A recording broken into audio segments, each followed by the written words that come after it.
Boo-doo-doo-doo-doo-doot. Hey, hey, hey. How's it going? Welcome to the show. We're going to get this show kicked off right. We have a couple people who are guesting with us tonight. I'm going to go ahead and pull them in. So we have Crazy Mad in the house. Welcome, welcome. Well, hello there. Welcome. And we have Immortal Rising. Hey, hey. What up, nerds? All right.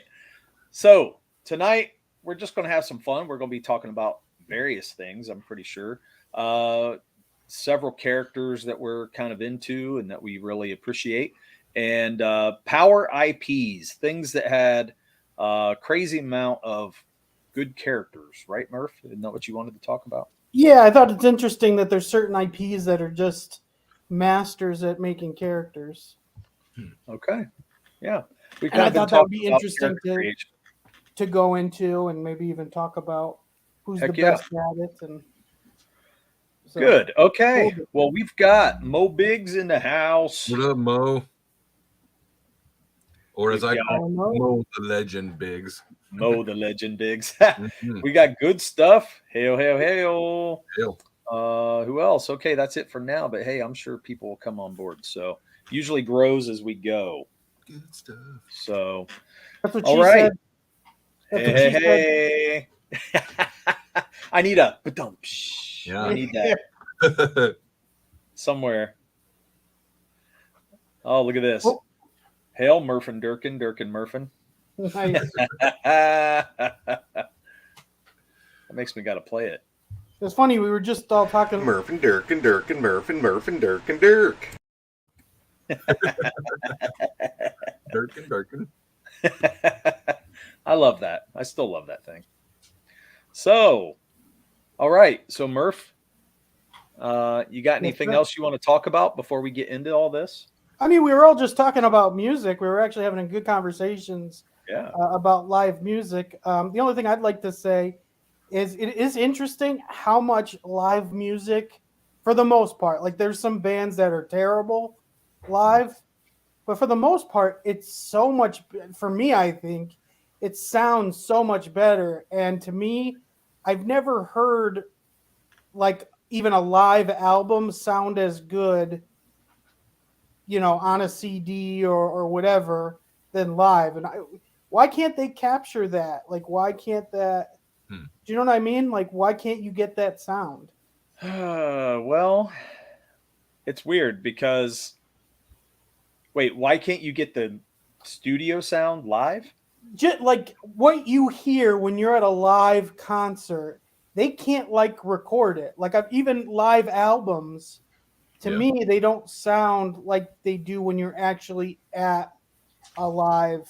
Well, it's because there are some truly great live albums. Yeah, there are. There are.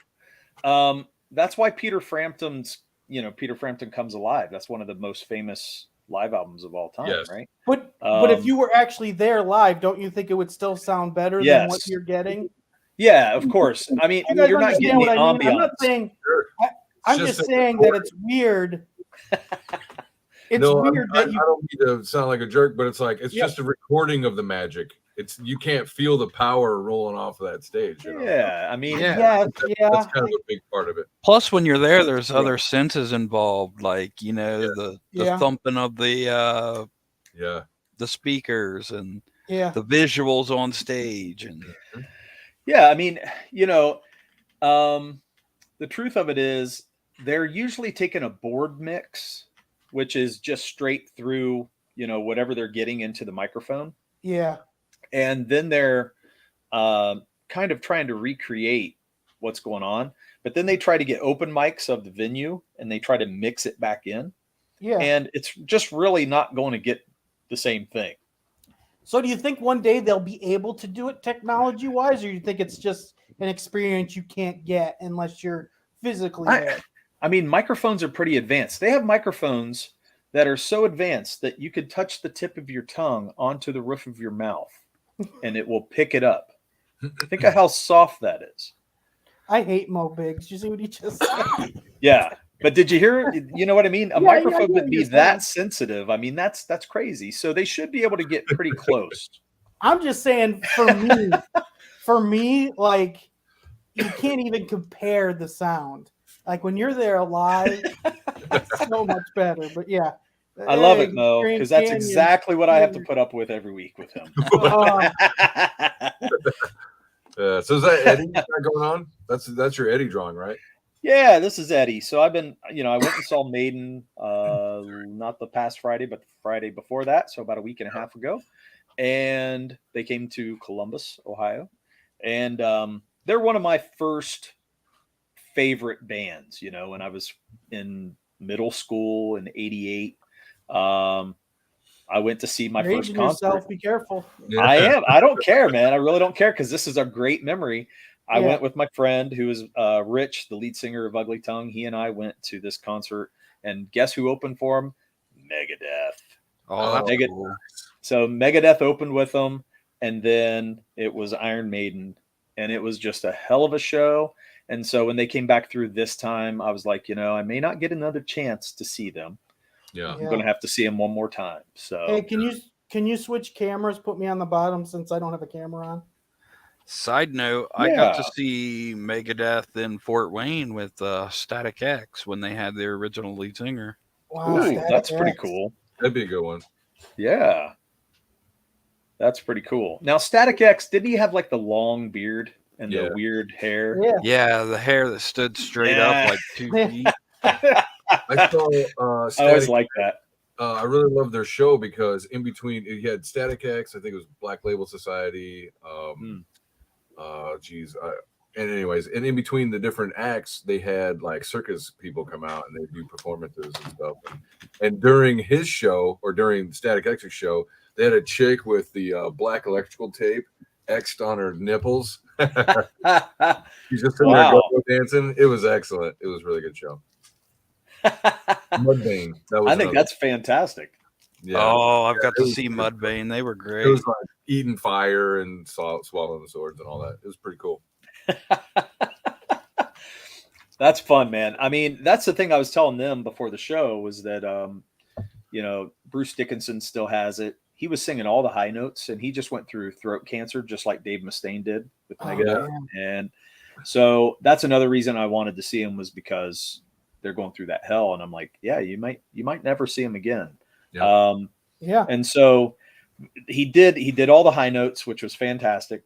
And then he was very theatrical, and he ran around with like flamethrowers on his arms, and he did sword fights with Eddie, this character right here in the drawing.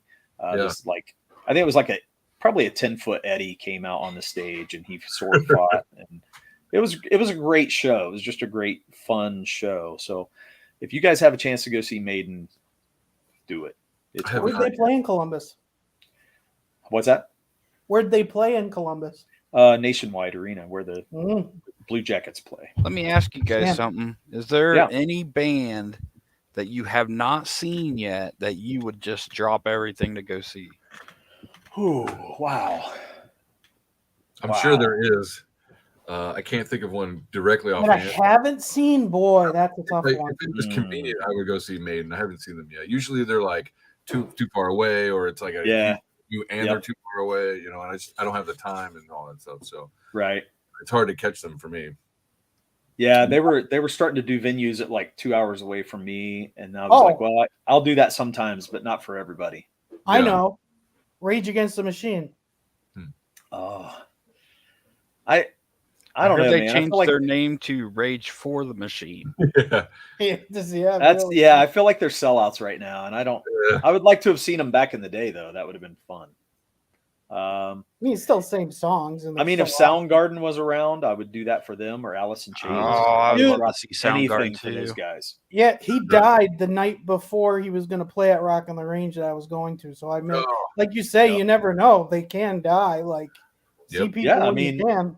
Well, he was up in Detroit. That's where he died, right? So he was coming down to Columbus, and which was crazy. Those are iconic bands from my era. I have seen Jerry Cantrell. Oh, that's cool. But I have not seen Alice in Chains. Oh, they're good. I've seen them like 5 times. I love it, Mo. I guess when Mo puts it this way, he's exactly right. The commies now. They do make good music. They do make good music. They were, anti-authoritarian, and then it was like, oh wait a minute, they're communists, and oh wait, let me read up on communism. Oh shit, that's kind of authoritarian. Maybe that's cool. Yeah, it's different now. Oh man, I've never seen Pearl Jam, so that would be a group that. Oh, them and Dave Matthews Band probably would be bands I'd really like to go see. Have I seen Dave Matthews? I want to say yes, I did. They were okay for me. They just get up and play, and they're not real interactive. I heard though they're great.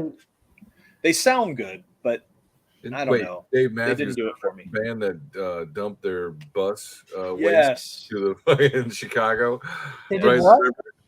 They went over a bridge in Chicago over the channel or something, and over the river, and there was apparently a car underneath them, and they flushed their waste on their bus, and it completely hit this car, and like they sued and everything. Oh my god! Yep. It didn't look good for them.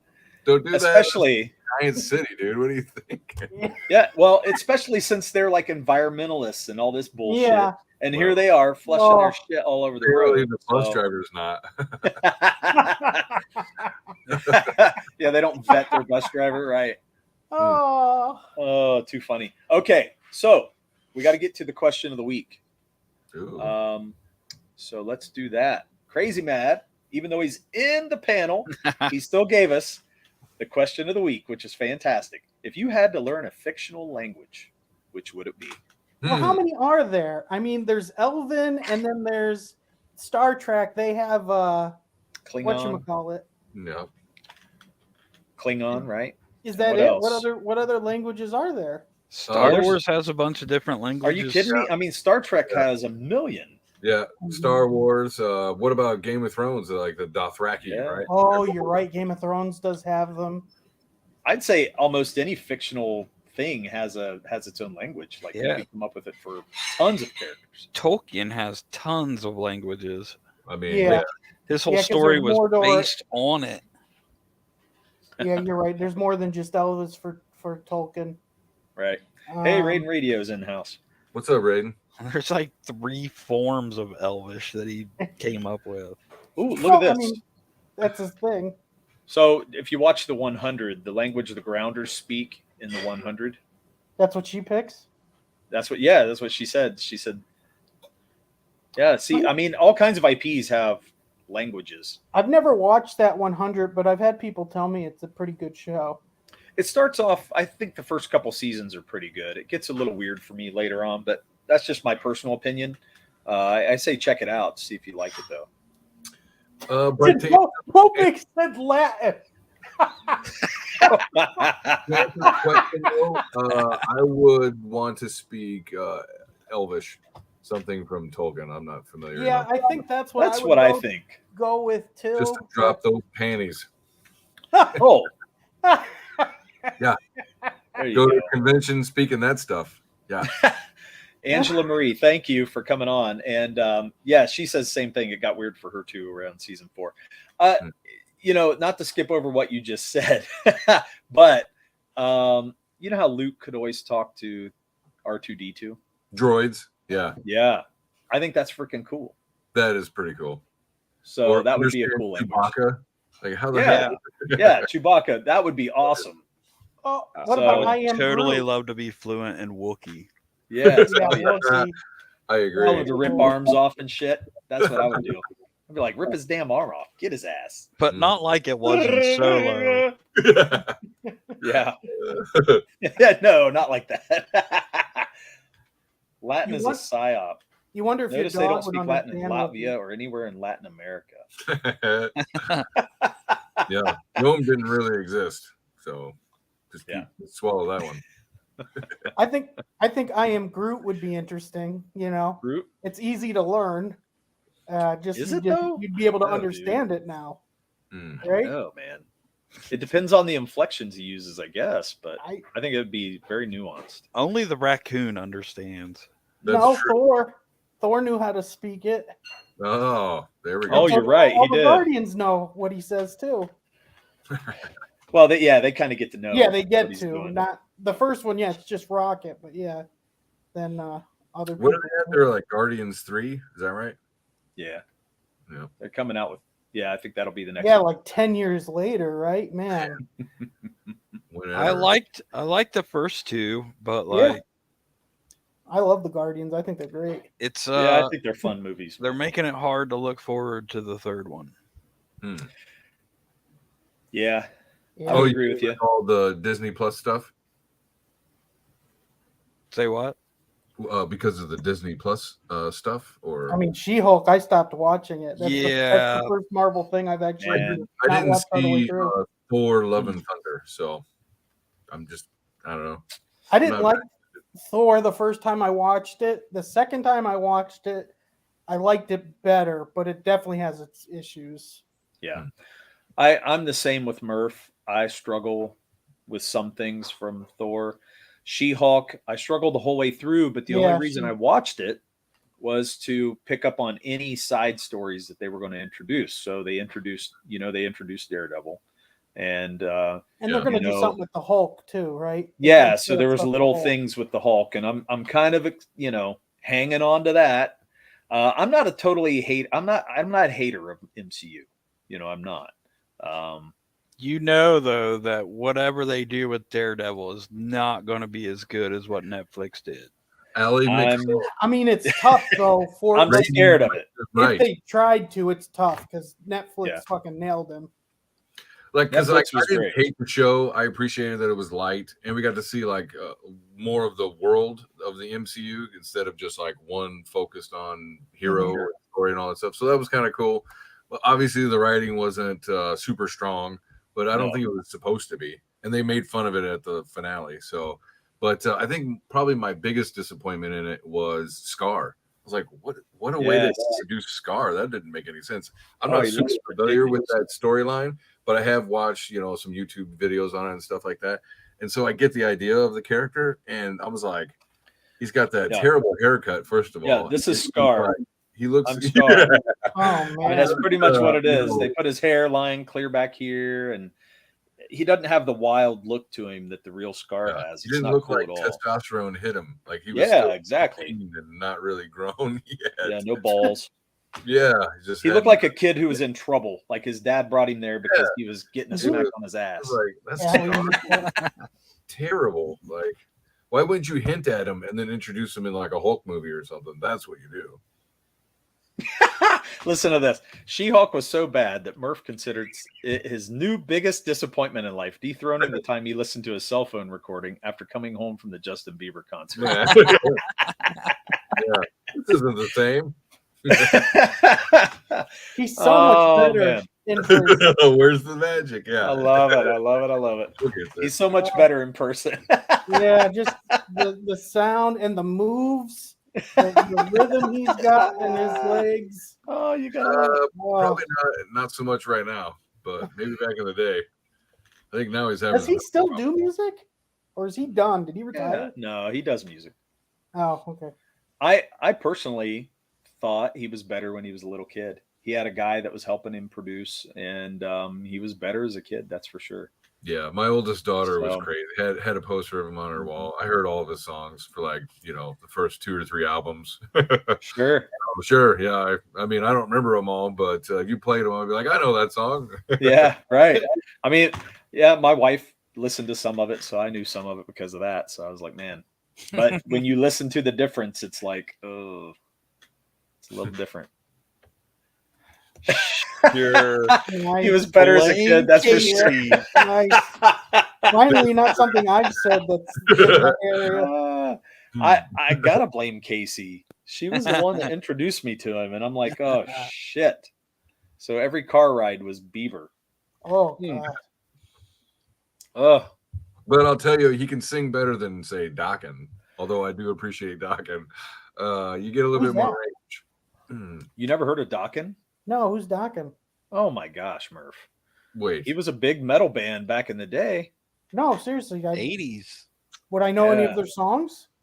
Probably Dream Warriors. Oh, really? They were never. Oh big? yeah, they're the Dream Warriors. I forgot about that one. Big one. Hey, 80s Made Consumer. Thanks for coming in, man. Yeah, so Dream Warriors from Freddy Krueger 3, man. Yeah, that was probably Nightmare the on bigger Elm Street 3. or one of the bigger ones. Heck yeah. Metal. Okay. Metal. That's when metal was metal. Yeah, there's Now still it's spikes. Hot metal. So Murph, okay, man. I think it's time to get into the actual like topic here, at least. Yeah. So kind of what brought this idea to me, talking about different IPs and IPs that are really good at making just a multitude of characters. What got me thinking about it is, I watch YouTube more than TV. Like, it's really difficult for me to find anything good on TV, except for the new Game of Thrones show. That's freaking amazing.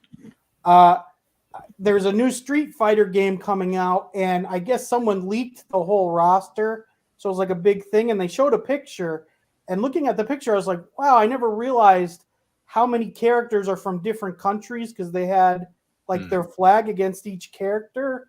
And I was thinking, man, I know so many of these characters, and I'm not really into Street Fighter, but I thought, man, I'm really into characters that are from different nationalities, like, especially because the X-Men were like that.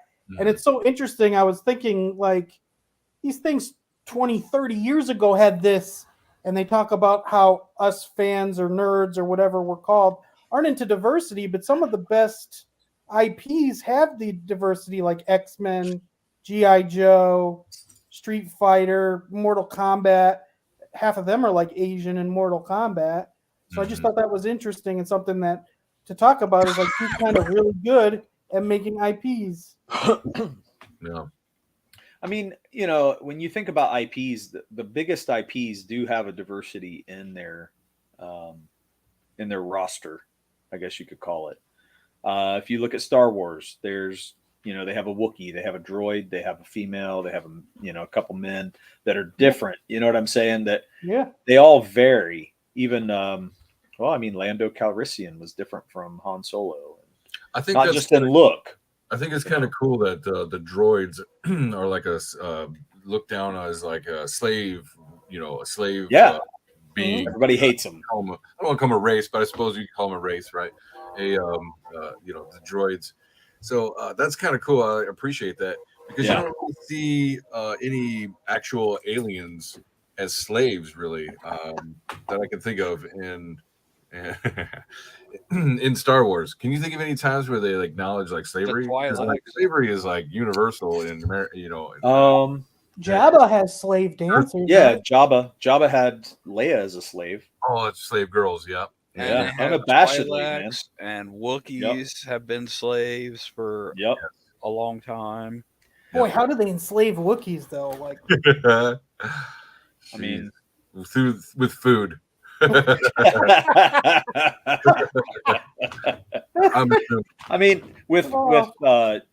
you look at Jabba, the stuff you got to see recently in the Boba Fett show, they never showed what the Hutt could actually do, but the Hutt were very powerful, and it was because they had force, not because they're gangsters, right? And that's why it's force. They had sheer numbers. Oh, you know what I mean? So that's how they took the power they had. They overpowered everybody, and they made crazy deals, and they killed a lot of people. The gangsters. Which we didn't get to see in the new Boba Fett show. I was hoping for get to see in the new Boba Fett show. Like, I'm watching it. I'm like, okay, this is cool. All right. I'm like, wait a minute. He's not the same. But why did he apologize to the guy with one eye? I don't know. Why is he? The best episode of the Boba Fett show was the episode that had nothing but the Mandalorian in it. Yeah. No, really. It got cool once he came in. That was the best episode. 2.5.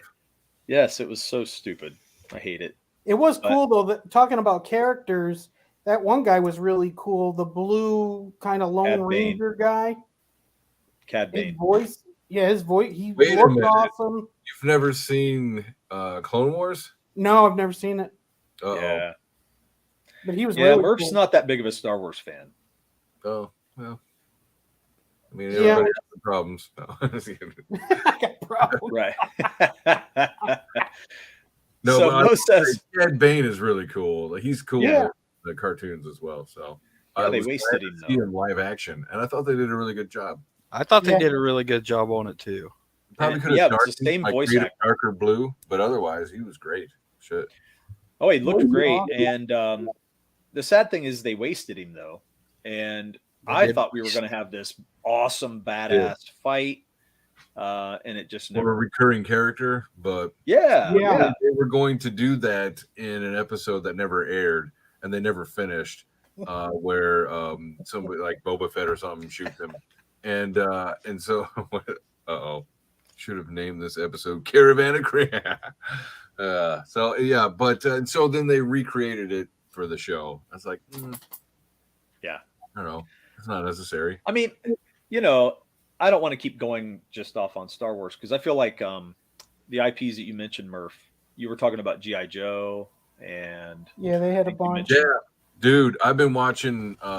So my son, he's 7. I got him into G.I. Joe there for a little bit, and he was like, he's kind of a completionist, so we had to start at episode 1, season 1. And start watching through them all, so he knows everybody what's going on. And we got a while, man. But there are a lot of episodes in one season, so you're trying to find them all and everything on YouTube and whatever. So I used to love G.I. Joe growing up. Yeah, all the characters are so cool. I was like, I had that guy. I had that guy. I mean, the funny thing is, though, I didn't care about diversity. I was like, oh, he's cool. He does this, and this is his specialty. You know what I mean? I didn't care about whether he was black, white, Asian, I think it's cooler though when they had a French guy and. No, it is great. Yeah. It's just, I think it just adds to the character. But as a kid, I had no care. I was like, oh, this guy's a ninja? That's awesome. And then they had like Firefly, and they had all these different guys that were assassins as well, but not ninjas, and I was like, this is awesome. Yeah. And then, Serpentor. I mean, some of the names were dumb as hell, but to a kid, it got your imagination just flying, man. But how about some of the plots in that? Some of the things they talked about, like weather manipulation, genetic manipulation, with creating Serpentor. Right. Yeah, I mean that's a neat thing. I mean, I always thought the idea of Destro was pretty cool too, and we've never really seen a cool Destro live action. And I would love to see that. So yeah, for sure. Well, I mean, we haven't really seen a good G.I. Joe live action either. Well, yeah. But I think actually Destro is more interesting than Cobra Commander, and if they would come out with a great story, they can focus more on him, and it would just be awesome. I think it would be cool if they had a scene where they had a lot of characters that they didn't introduce, where you don't necessarily know their names, but maybe by their looks, and they're all fighting in the back and stuff. Like, you don't have to have everybody in the damn story. Like, just don't put all the characters in there. We could talk about the characters later, and they're all Easter eggs. Everybody's going to go crazy. Yes. Oh, that quick kick? Or, I mean, it's a lot like the MCU. You could build on just a few characters, and then the next roster comes out, and then they still add to it, and it just keeps growing. And I think I think they messed up. They didn't take their time developing it correctly. Because really, when you think about it, Snake Eyes and Storm Shadow are two of the best. Yep. Two of the best characters. Very cool. Man. Still haven't seen that one. That Snake Eyes movie. I've never watched. You don't need to. I haven't either. Did you don't need to. I haven't seen it either, but I heard it's not good. Nah, it's not good, man. Even the action isn't good? Some of the action's okay, but it's nothing to write home about. I mean, it's very typical stuff. And, kind of staying in the 80s, a character that I thought was so cool was Barricade. Like, he's a bad cop. And then that name, Barricade. fucking awesome. Transformers. That's such a cool. Oh, Transformers. Okay. Yeah, Barricade. I always thought that was such a cool idea. I thought Transformers was always one of the coolest. Yeah, because of their names and the sound effects. And the sound effects. I think that added to the character so much was just the voices and the sound effects. And they were giant robots that transformed into stuff. And fought. That was pretty cool too. Like, that was pretty badass. Shot at each other, blew everything up. Except for the one that transformed into a cassette tape. He was cool. He was cool. He was one of my favorites. He's fucking outdated as hell now. Oh, who is that? I can't think of it now. What's his name? Hold on, Soundwave was the player. It's Soundwave, And then he had the little cassettes, and I don't. It was like one was a Raptor, and I don't remember. He had 2 or 3 of them. That did that. Now, here's a funny thing though, Crazy Mad. Cassette tapes are becoming a thing again. Some people like independent bands are starting to kind of do what would you call that? They were doing retro. They're trying to get retro, and they know people think it would be cool if you handed them a cassette tape, so they're getting handed that kind of stuff now to listen to music. Problem is, a lot of people don't have anything to play it on, but they are starting to try to bring that back, just like the records. Records are back too. Wait a minute. NTM Comics. See you, bye, Noah. Hey, Noah's here. Look who else we got. We got Steve Worcester in the house. Hell, Thanks Steve for coming, Worcester. Steve. What up, Steve? Awesome. Who else? Who did I miss anybody 80s else? made consumers here too. Yeah, I said hello to him, but I don't know if he heard me. People were talking, so thanks for coming, guys. Appreciate it very much. Tell us about some of your favorite IPs, power IPs that you think are just all the way through, have a great roster of not only diverse characters, but just great characters all the way around. Well, just to jump in real quick, I know we're talking movies mostly and stuff like that, but I've kind of been like Dragonlance has been kind of trending, and it's been on my mind and everything, and I got a huge bunch of likes on a Dragonlance pic I shared, and I'm just like, the roster of characters in that is pretty diverse. You've got like the dwarf and. I'm sorry. I'm laughing my ass off. But wait a minute. But what he said about Rocky, where was that at? Oh, I'll go back. NTM said this. Yeah. Can't stay, but since Crazy Mad's here, I think I'll point out that Rocky is an example of power IP, unlike $1 Million Baby. He is right. I would put Rocky over $1 Million Baby. Oh, yeah. Although $1 Million Baby is a great movie. They never made $1 Million Baby 2. That's all I'm saying. No. Yeah. Right. Or 5. Like a Rocky. Oh man. And then Noah had to leave, so unfortunately he didn't get to stay. Hopefully you'll stick it out though, Noah. Come back. It's his bedtime. Well, the interesting thing too, Rocky kind of started where she ends, so Hell, Ape. How he talked and yeah. Arrogant Ape, man, thanks for coming by. He goes, indie bands making cassettes. Maybe CG creators should crowdfund Stone Tablet Comics. We would, but the shipping and handling is not worth it. The weight and shipping, holy shit, that'd be a mortgage nowadays. That's the only reason we don't do it. This is shipping and handling. Oh my gosh. Yeah, $1 million. That's a great thing. You could probably do an IP with that real easy.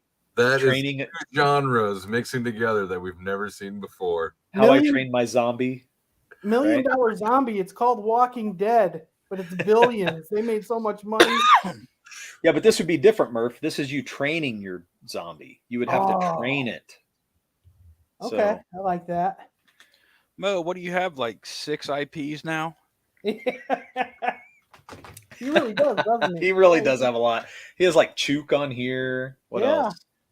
ARO, $1 Million Zombie. Fantasy IPs that you guys can think of. I was just thinking of Dragonlance. Can you even like I said, like there's video games that have been out for 30 years, like Street Fighter and Mortal Kombat. Like Mortal Kombat. They have tons of characters. Yeah, for sure.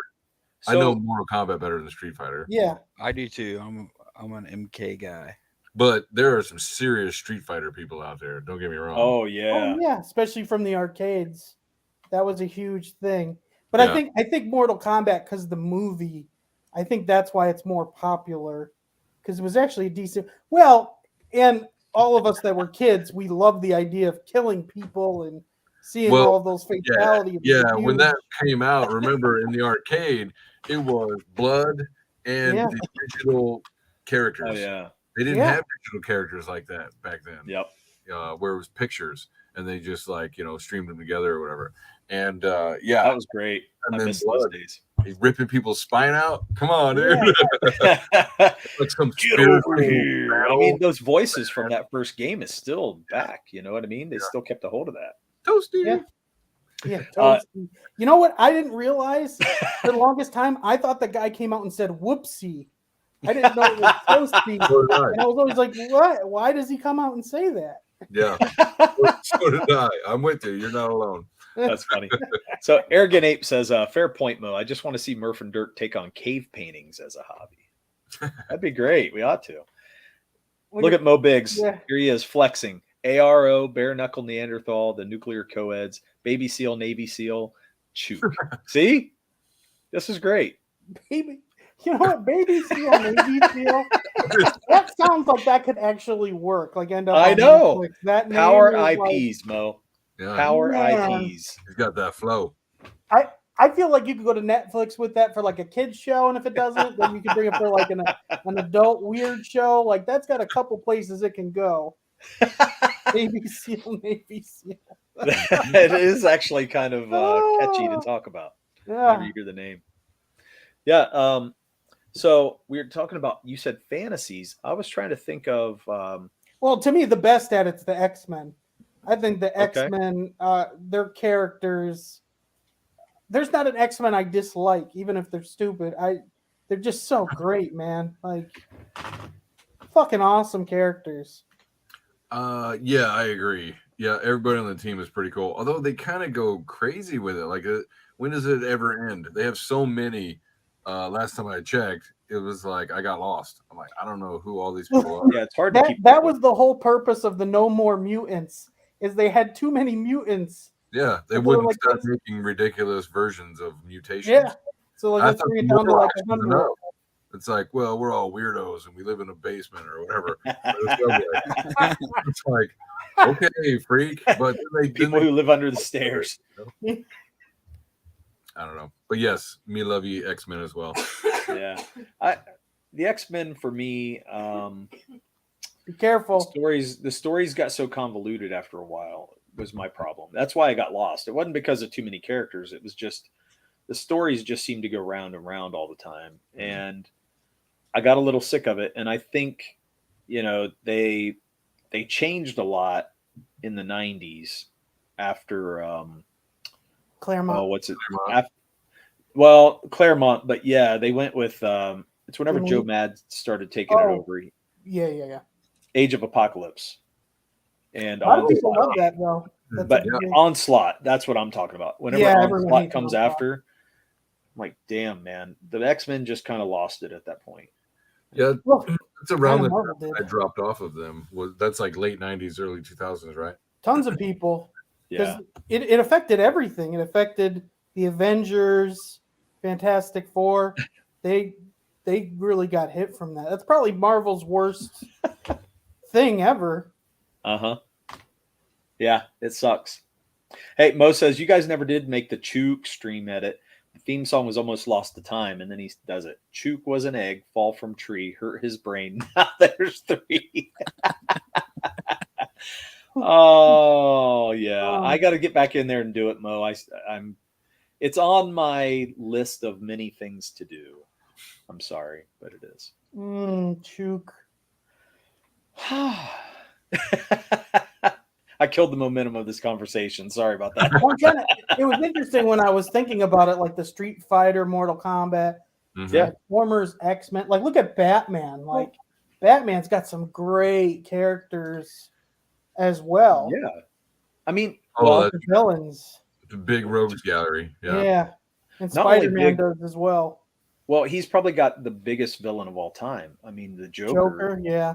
I mean, who's bigger than the Joker? God, he made a $1 billion movie by himself without Batman. He's one of the biggest, if not even the other villains are guy. Scared of the Joker. Yeah, yeah, right. Yeah, and he doesn't really even have superpowers. No, he's just very a interesting. psychopath. I'm still waiting for Doctor Doom in the MCU. Me too. Can we get that, please? Then we'll I talk need that. Best bad guys. That's why right now I'm fine with Marvel being terrible and go super woke so they don't make any money. So when X-Men and Fantastic Four, they're like, okay, we have to do these right.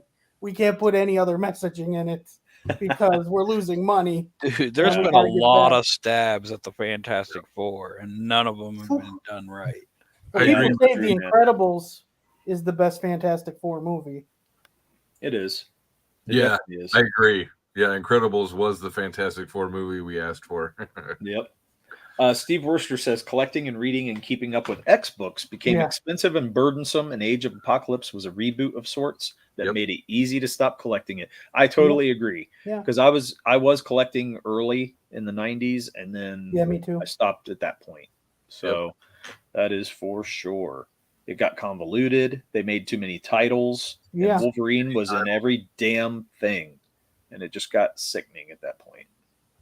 Although I love Wolverine, it was just too much. Oh, what's up, Peter? Peter says, bring back the Galactus Cloud. Holy shit. I hope not, man. I don't know the Galactus Cloud. What's the Galactus Cloud? It was the first Fantastic Four movie, right? Second one. Second one. That's right.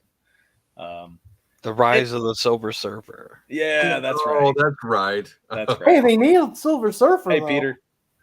Yeah, they did. Surfer was cool. Yeah. Well, a lot of people say they didn't. They said that he was way underpowered, and I think they're probably right. But that's true. But for the the movie universe that he was in, he wasn't. If they wanted it to work, there should have been more gratuitous Jessica Alba nudity. I mean, look at the how ridiculous they made Doctor Doom. How played down he was. He wasn't even like a fucking sorcerer or anything. So yeah, he looked okay though. It wasn't his look that got me. Yeah, it was the actor and the character wasn't there. You know, his real the core of his character wasn't there at all. So yeah, it was terrible. I don't know. There's a lot of things with Marvel that kind of went haywire for me in the 90s. I didn't really love a lot of things in the late 90s. Well, I think in the late 90s, I stopped collecting as much. Honestly, I think everyone did because really they didn't. It really what helped them was the Spider-Man X-Men movie, and then they did the Ultimate line, and the Ultimate was making more money than the regular Marvel. Like that got a lot of people. To me, it did. I love the Ultimate X-Men, so that got me back into it when they did that. Wow, I didn't like the design work of the Ultimates. That kind of kept me out. I mean, they made them look like the movies. That's what they were going for. Yeah, I agree with that, but I don't like them as well. I don't like the design of the Ultimates. To me, Hulk didn't look like the Hulk anymore. No, yeah, he looked way different. They made him look like a monster. Yeah. Cap looked okay. Yeah. But some of the other characters, Iron Man was weird. Like the face they gave him. I hated that outfit for Iron Man. Yeah. It got real wide and like. Yeah, it was almost like a Ninja Turtle armor type of thing. Yeah, it was terrible. And then, whenever you talk about Beast for the X-Men, they also ruined the Beast at that time. They made him a cat. Yep, they made him a cat, and he just was not cool anymore. Oh, I love cats, but no. Yeah, no, he looks weird. Beast is not. I hate it. I like him best as Dark Beast. Dark Beast is speaking of the Age of Apocalypse. I really, that was cool. Of course, the the Dark Beast was cool. Animated series Beast, that's the early 90s Beast. That's kind of that's how I remember him. Yeah, that's why I liked Jim Lee Beast. But Dark Beast. Man, have any of you guys went back and watched the X-Men cartoon? Yes, I have. It does not hold up. Animation is terrible. But I appreciate where they were coming. They were trying. They had so much to introduce, and they were hitting some key plot points of the X-Men idea and everything. So I'm not gonna hate on it, but the animation is really bad. Hey, I want to go Wait a back minute. to It doesn't Dark hold Beast. up. Sorry, go ahead. I want to go back to Dark Beast real quick. Okay. The thing about not just Dark Beast, but Beast in general was when, the cartoon is what I always envisioned because I think they nailed Beast. Yeah, where it's huge. Yeah, but just his look, his overall face, his Yeah. hair, everything, it was from the comics. It looked accurate to me. Yeah. And then whenever they cast Frasier as him, Yeah. I thought that was Grandma. the perfect cast. Yes. Yeah. He sounded just like he should have. Yeah, and he looked like him too. And I was like, finally, we have an awesome Beast. And then they had a shitty movie. So, but yeah. Anyway, back to the cartoon. Yeah, I just think it's funny watching it where it has all these 90 things where the Sentinel goes to Cyclops comply and Cyclops goes, okay, not. And it's like, oh man, not. How that was on everything. Yeah, if you look at Mo Big's next comment, he says pretty much the same thing. Yeah. I never got into the X-Men cartoon as a kid because the first you. time I watched Juggernaut catches a tank and said, thank you. Thank you. That's so terrible. So Steve Worcester says Galactus Cloud comes, defeats everyone, then Tyrone Biggums shows up and inhales him in one hit. Yeah. Tyrone Biggums. Wow. That's pretty funny. Heck yeah. Hulk looking like a monster. Yeah, I hated the look of the Hulk, the way they drew him in the Ultimates. I thought it was terrible. Yeah, like I think Mo's being funny with the Hulk being a monster, but like his face and eyes, it was like, terrible looking to me. It looked like a. I didn't like the 2099 version. Oh man! At all. Oh yeah.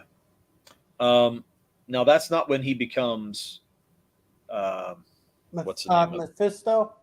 No, not Mephisto. I can't think of the name. Maestro. Oh, Maestro. Maestro, yeah. Is that what you mean, Crazy Mad? Was he the Maestro in the 2099? No. He's something different in 2099, isn't he? Oh, okay. Yeah. There was a whole line like X-Men 2099. Oh, okay. I missed it. Redesign. They did Doom. They did Spider-Man. They did Doom. They did Hulk.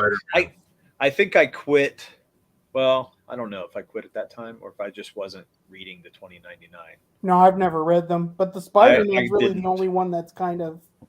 Yeah, Miguel was cool. He was a cool character. Yeah, he is. Yeah, he was. His name, Miguel. Spider-Man. 80s Made Consumer says, I like the X-Men animated series. I was the right age when it came out and never got into the comics. That's interesting. I mean, makes sense. That makes sense. Yeah, I mean, old Sega game. You remember the Sega game for X-Men? That game was so right on. Yeah. Which game? It was the X-Men Sega for Sega. You couldn't get it. Oh yeah. You could play Magneto, right? Well, I played that. That was a lot of fun. Character. There was like 3 or 4 main that you could choose from, and I think you could be Nightcrawler. Like you could actually teleport. Is that the one where you could bounce from character to character? Cyclops, play whichever one. Yep, and then you could call in your X-Men buddies to help you. Yeah. I love Spider-Man Maximum Carnage was, where you could call in heroes to help every that. And it matched books too. When did Spider-Man the Clone Saga come out? Was that late 90s or mid 90s? Yeah, Ben Reilly, that was all 90s and stuff. Yeah, 90s. So there you go. So I think, Marvel, that was their bankruptcy time too, right? Yeah. And they lost the plot, dude. They lost it all. And you can tell by looking at the comics they had coming out how bad it really was. Don't tell Kimosabi that you don't like the Spider-Man Ben Reilly stuff. Is that right? He might be listening. I don't know. It's not some of my favorite. Now, I will say Ben Reilly ended up being a great character. And I think there were some good things that came out of it. But overall, I think it just got so convoluted. It was so rough to keep up with. I agree with Peter here. Yep. Yeah, so the very best 2099 was Spidey 2099, on par with regular Spider-Man quality-wise. Yeah, and that's why they're putting him into the Spider-Verse, right? Yeah. That's cool. Is that the one where you had to reset your console to reset the bomb at the end? I don't know what game that is, but that sounds. Yeah, that's the X-Men game, right? That was the I X-Men think it is. I think he's right. Yeah. I never beat it, so I don't remember that either. That's cool though. 80s Made Consumer says, "Yeah, you are, Steve. Old AF." Yeah. When things have like 30-year anniversaries, like Mortal Kombat just had a 30-year anniversary. It's like, my God, 30 years ago. Frig. I know, man. But when I think about how some of the things that I'm into and how old it is, when I think of Planet of the Apes and some of the old, oh my gosh! I'll tell you, I loved discovering those for the first time when I was like 12, 13, 14, and they had on the Sci-Fi Channel when it was still good and new, and they would play at like midnight. They'd play old, Planet of the Apes, the show, the TV show, and I'd sit and watch those. Yeah, I watched that. They had it on Saturday morning. Sci-Fi Channel after like 9 o'clock at night was the best. I remember when it did that, but I used to watch them on Saturday morning. They used to have some or maybe it was the afternoon, because we used to, after Saturday morning cartoons, if you watch TV all day, which we did a few times, you could watch, what am I thinking? Theater. Not Samurai Theater, but you know what I mean. Mystery Science Theater? No, it's my brain just blanked on me. I had a stroke. I don't know what the hell's going on. Tsunami? I stroked out. No, it's you could watch all the old samurai movies and all the all the cool stuff that like a Turner Classic Movie type of thing. I like cool stuff. I mean, yeah, you were watching all the Kung Fu. It was Kung Fu Theater. That's what I meant to say. There we go. It was Kung Fu Theater. And you would watch it every Saturday afternoon. They would have it come on, and you would see all these characters you didn't know anything about in all these old movies. But it was great. So not only did I watch Planet of the Apes, but you could also watch those shows. Saturdays used to be awesome, man. Oh yeah. Do they still have Saturday cartoons for kids now? Hell no. No. Man, we had the Saturday morning cartoons. I hope when not. you came home, there was the Disney afternoon thing that would have gargoyles or Animaniacs or all that. Yeah, stuff. but Saturday morning cartoons just went by the wayside. But talk about a great bunch of characters, man. Remember all those characters that we grew up just watching cartoons of? It's crazy. Mm-hmm. Duckwing Duck and then there was Batman the animated show, Spider-Man the animated show. Well, shit, man. We had the Super Friends. We had Scooby-Doo. We had all the Hanna-Barbera. Yes, all the Hanna-Barbera. Man, Thundercats, Transformers. Yeah. I mean, that for me became after school stuff. The Thundercats and all that. I'd watch that when I got home from school. So, yeah, a lot of those characters were great. I'm sorry. Can you give me a second? My cat is going crazy. He's like, "Let me out."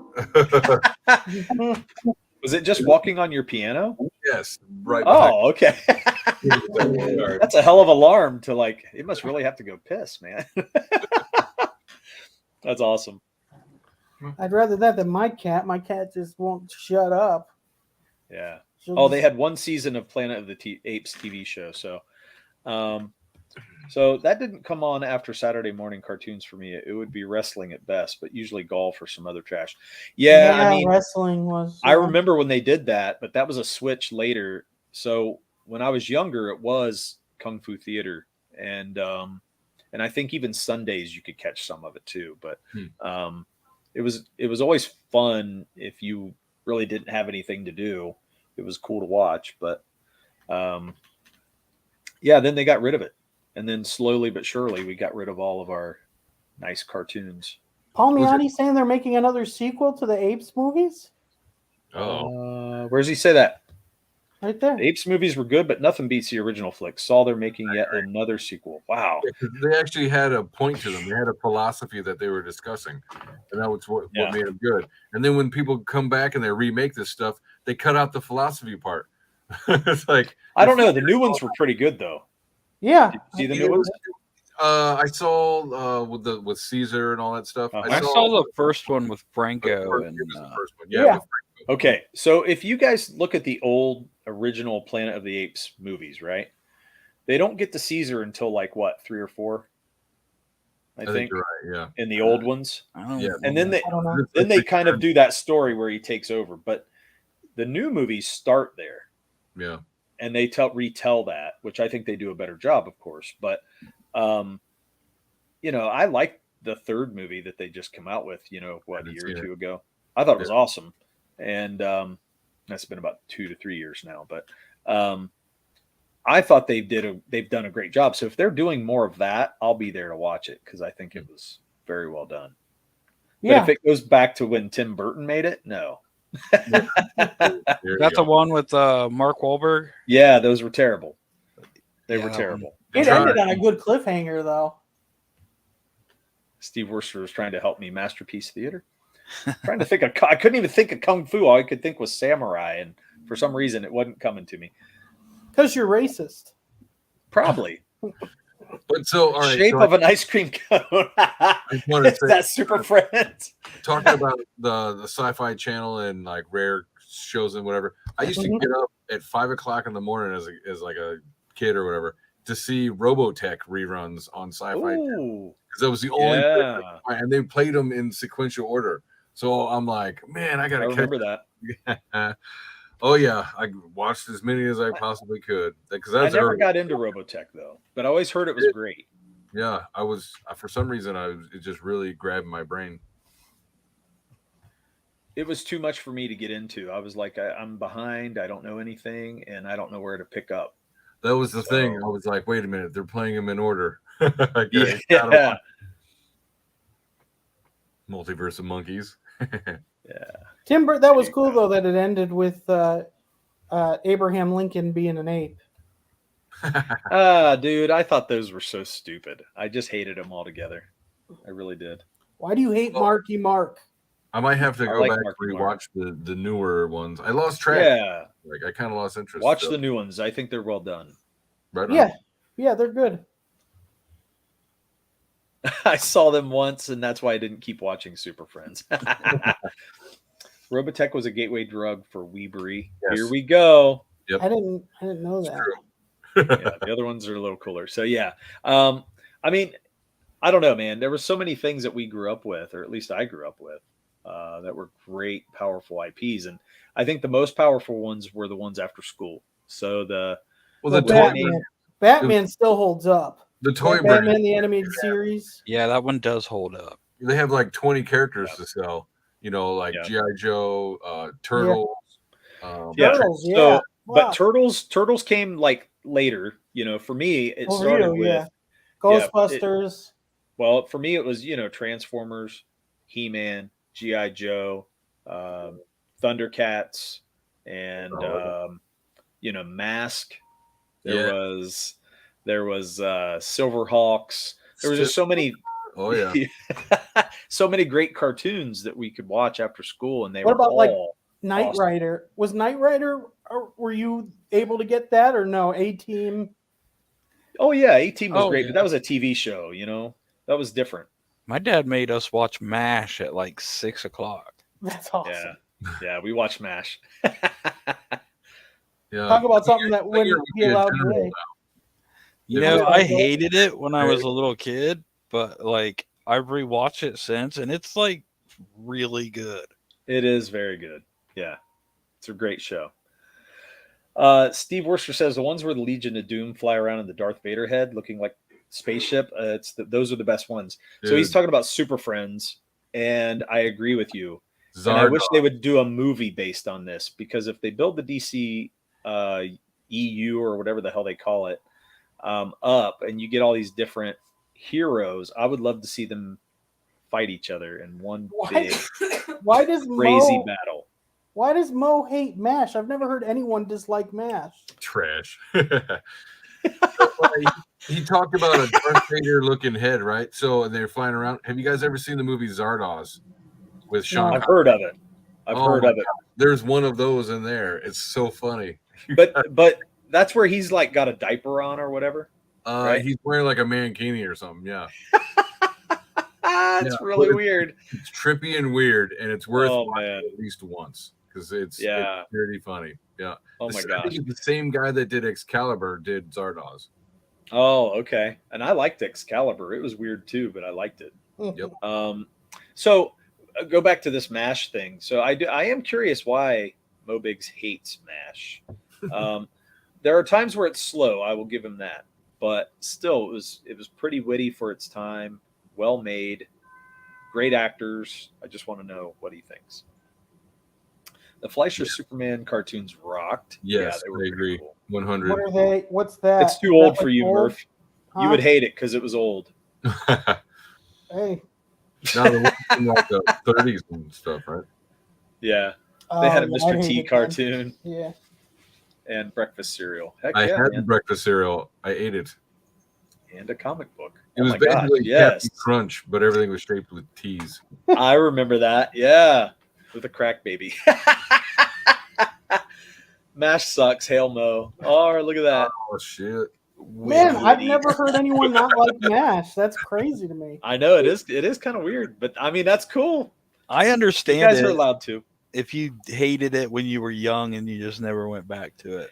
Yeah. Did you guys see Bancroft's quote tonight where he said, "You're allowed to hate what other people like, but you're not allowed to like what other people hate." I didn't see that. Yeah. So I thought that was an interesting little take he had. It's true, man. Everybody's so like the tension in the room everywhere is just so thick.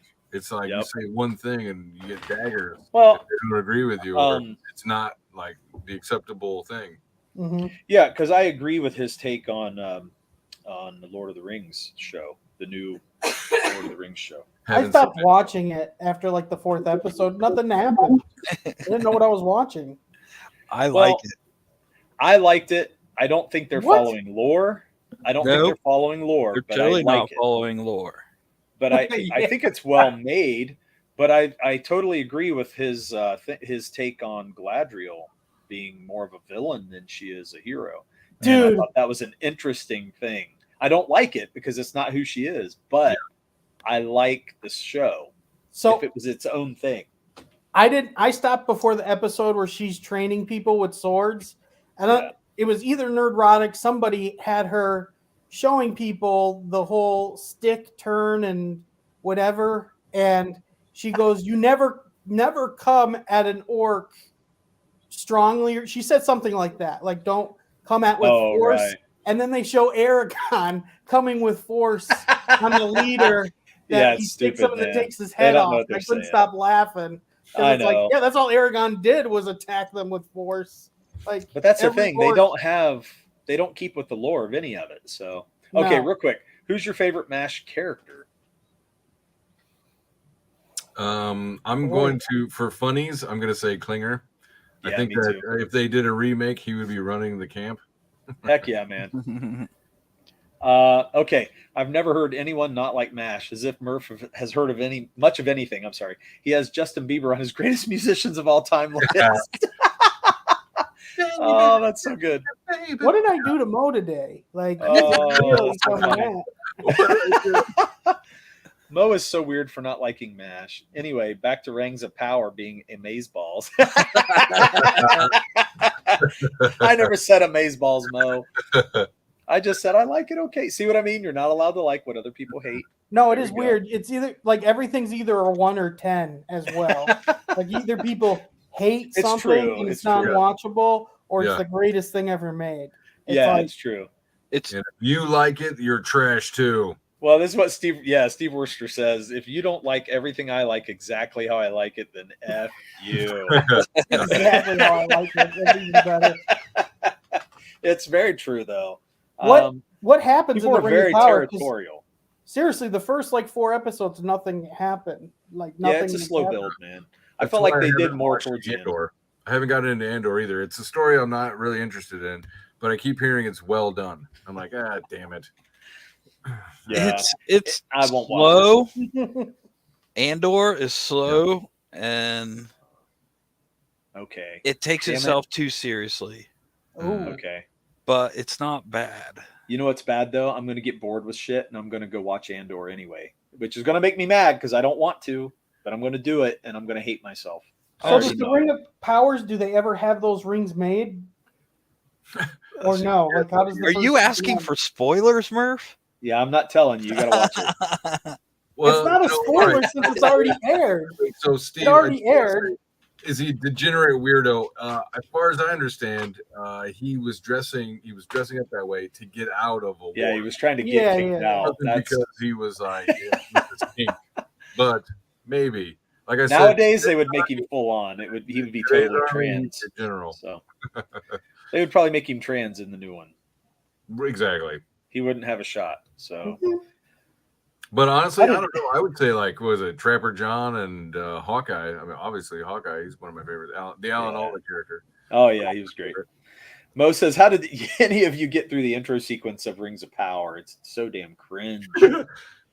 Haven't seen one of them. I skip that part, man. I skip the intro every time. Yeah, it's right to the story. And I lost interest. I don't know. And then I see some of the CGI shots, and it's about as bad as She-Hulk. Yeah. So Anne Snore at least didn't seem woke, but man, one episode was more than enough. Now see, Snore. Andor, Jay Ryan, like Steve Worcester's most favorite thing he's ever watched. Oh shit, man. Well, Jay Ryan says, "Stop watching bad stuff." Hey Jay, how's it going? Trying. And then he says Andor picked up after a little after episode. Just a little after 6 hours. Yeah. The greatest beer run ever. And so I wonder if this was going to be any good. Don't know that one. I don't know that either. Funny? Because I know it came out. I haven't seen it yet. Who's in it? I can't tell you. Oh, there's no big actors in it? There might be. I don't remember it enough. I know the title. No, I don't even remember seeing a trailer or anything for it. I've heard of it. I just haven't watched. Yeah, I still haven't seen Top Gun yet. It's worth it. Go to the theater if you can. I have not seen it yet. Other two Top Gun or Everything Everywhere. Yeah, those are supposed to. I'm trying to see Everything Everywhere. I don't know. It's on streaming, I think, but I think it's on like one of the ones that I don't have. So I don't know. I have to do the 7-day trial and get it, huh? It's weird how much we've consumed, like how many characters we've actually just named in this amount of time. Yeah. And it's pretty crazy to me because when we're thinking about Power IPs, a lot of those IPs we named they are very big. I mean, whether you like them or not, that were toy lines where they creating a new character was the whole point of an episode sometimes. Yeah, right. Oh, I kind of like that. Cartoons, yeah. I do have to say that's my favorite stuff about He-Man was the character creation. I know some of them were goofy as hell, but I still think they're some of the best designs as far as outfits, the way they look, everything, just everything about them. I think it's still some of the best designs ever. Yeah, I love it. Just the meshing of sword and sorcery and tech is so cool, especially because they kept it primitive. Well, talking about toys, I agree. Was it Marvel's Secret War was made for the toy line? Oh, maybe it was. I mean, that was part of it. It was that crossover event. They were hoping to make a crossover, and I don't know, man. Dirk found Fisto and Ram Man particularly inspiring. Exactamundo. I've never seen one episode of He-Man. No, I mean, well, you can't go back and watch it now, Murph. Yeah, it's not great. I remember I got one of the Ghostbuster movies on DVD, and they had the cartoon on it, like an episode or two, and I watched it, and I was like, my God, worst thing ever. I can't believe I loved this as a kid. It was terrible. Oh, yeah. And don't forget Stinkor. See what I mean? They had this like skunk looking guy. He was black and white. Yeah. And he emitted the terrible smell. That was Murphy. Well, yeah, because the action figure, if you pressed his legs together, you'd get the smell coming out. Like, They had all those things. Because my cousin had He-Man toys, and there was someone that would like spark. It was almost like a lighter. You did something with their arms or something, and like the chest would go on fire. Oh yeah, cool. And Mantenna. The name alone is terrible. That is awesome. It's just terrible. Okay, so I know there's like terrible characters. Telescoped, like an antenna. You know what he did? Was that the guy with the long neck? Yeah, I think you turned his lower half and it made his neck go up. That's freaking hilarious. Know that feeling. Yeah, but that's when toys were cool, and they found every which way they could to innovate. Yeah, but sometimes it was weird. Like I had all the WWF toys, and some of them were really weird. Like you're saying, they were. The rockers, you could press their back down and it would stretch their neck so they could like jump. Yeah, you know what's really weird? I always thought the WWE characters were always cheaply made. I always thought they could have been better, and if they would have put more detail on them, they would have sold so much more. I mean, when I was a kid, it was hard to find them. Dude, I remember the old rubber ones that were like 8 inches tall, and they were just one form piece of rubber. Yeah, exactly. You know, I'll say my son, he got into some He-Man, and so I bought him Skeletor and He-Man and Battle Cat. Yeah. And the new ones are so articulate. Yeah. I was surprised because a lot of the newer toys and stuff are terrible. They're like, you know, there's no joint movement. Like a lot of the action figures are not very actiony. But these are like, you know, his wrist moves, his elbow moves, you know, his ankle, all the fine points like that is so cool. I'm like, man, I wish my old He-Man, the old He-Man was like, one hand was like that. It just his shoulders would, you know, rotate. That's about it. And then he had a rubber band on his crotch that would hold his legs in. Whoa. That's about it. That's it. That's all there was to it. That's what she Stinkor was. Stinkor was just Merman repainted. Yes. And they did that a lot, you know, but that was to save money. But some of the greatest characters were still in the He-Man roster. After you edit Chook Stream, so everyone knows the lore, it would be fun to do a stream where we come up with He-Man style side characters. Yes, it would. That would be fun. I've seen where those Marvel Legends now could be like $30. Like who's crazy for an action figure? Dude, I remember having the Gray Skull, right? Castle Gray Skull. So I was like, well, let me see. I had that because I was going to do the He-Man and Skeletor, and I was like, what about Castle Gray Skull? $80. Damn. Like, for a playset? It was expensive when I was young. And I had the original Gray Skull, and it was great at that time. But I saw a video on it. I guess a lot of those were hand painted too. Like you know how the eyes would have the black spray paint on it. They did that, like, you know, each one was hand painted by some probably low paid worker somewhere. Some sweatshop somewhere. Some slave in China. Steve is correcting me, and he's saying that's Mechanic, not Mantenna. Mechanic, yep. Mechanic, you're right. Thank you for the correction. And Mantenna had antenna eyeballs. Oh, that's right. Okay. Yeah, that's right. I think Mantenna fits the neck thing much better. Mantenna? Wasn't that She-Ra? I think that was She-Ra. Maybe was not. He had like a red head. He's like a weird alien looking dude. Yeah. Dude, I've learned not to question Steve. Like, me and him been watching Star Wars together. Yeah. And like, I'm a pretty knowledgeable Star Wars guy. And I go in there, and him and Arrogant Ape make me feel stupid as hell. Oh yeah, man. I love to go back and watch all that shit. So we need to do that. I need to get in on those. So before they said the Force was Chloridians, is that what they called them? Metachlorians. Before they said that in the prequels, what was the Force? How did they explain the Force? It's more spiritual. Yeah, it was a mystical force. Yeah, it was just what do they say or whatever. So does that mean it's not a force with it being those little creatures, or? It's still a force, but it's directed by those creatures. They're like antennas for the Force or something. So the more you have in it, more of them you have in you or something like that, the more stronger you are with using the Force. So basically, Darth Vader just had a big infection than other people. Well, I mean, yeah, but with like no other reason than he was born. I mean, basically, the midichlorians made him be born, is what they said. Wait, though, I thought he was made by the Emperor. Because didn't the Emperor say he could create life?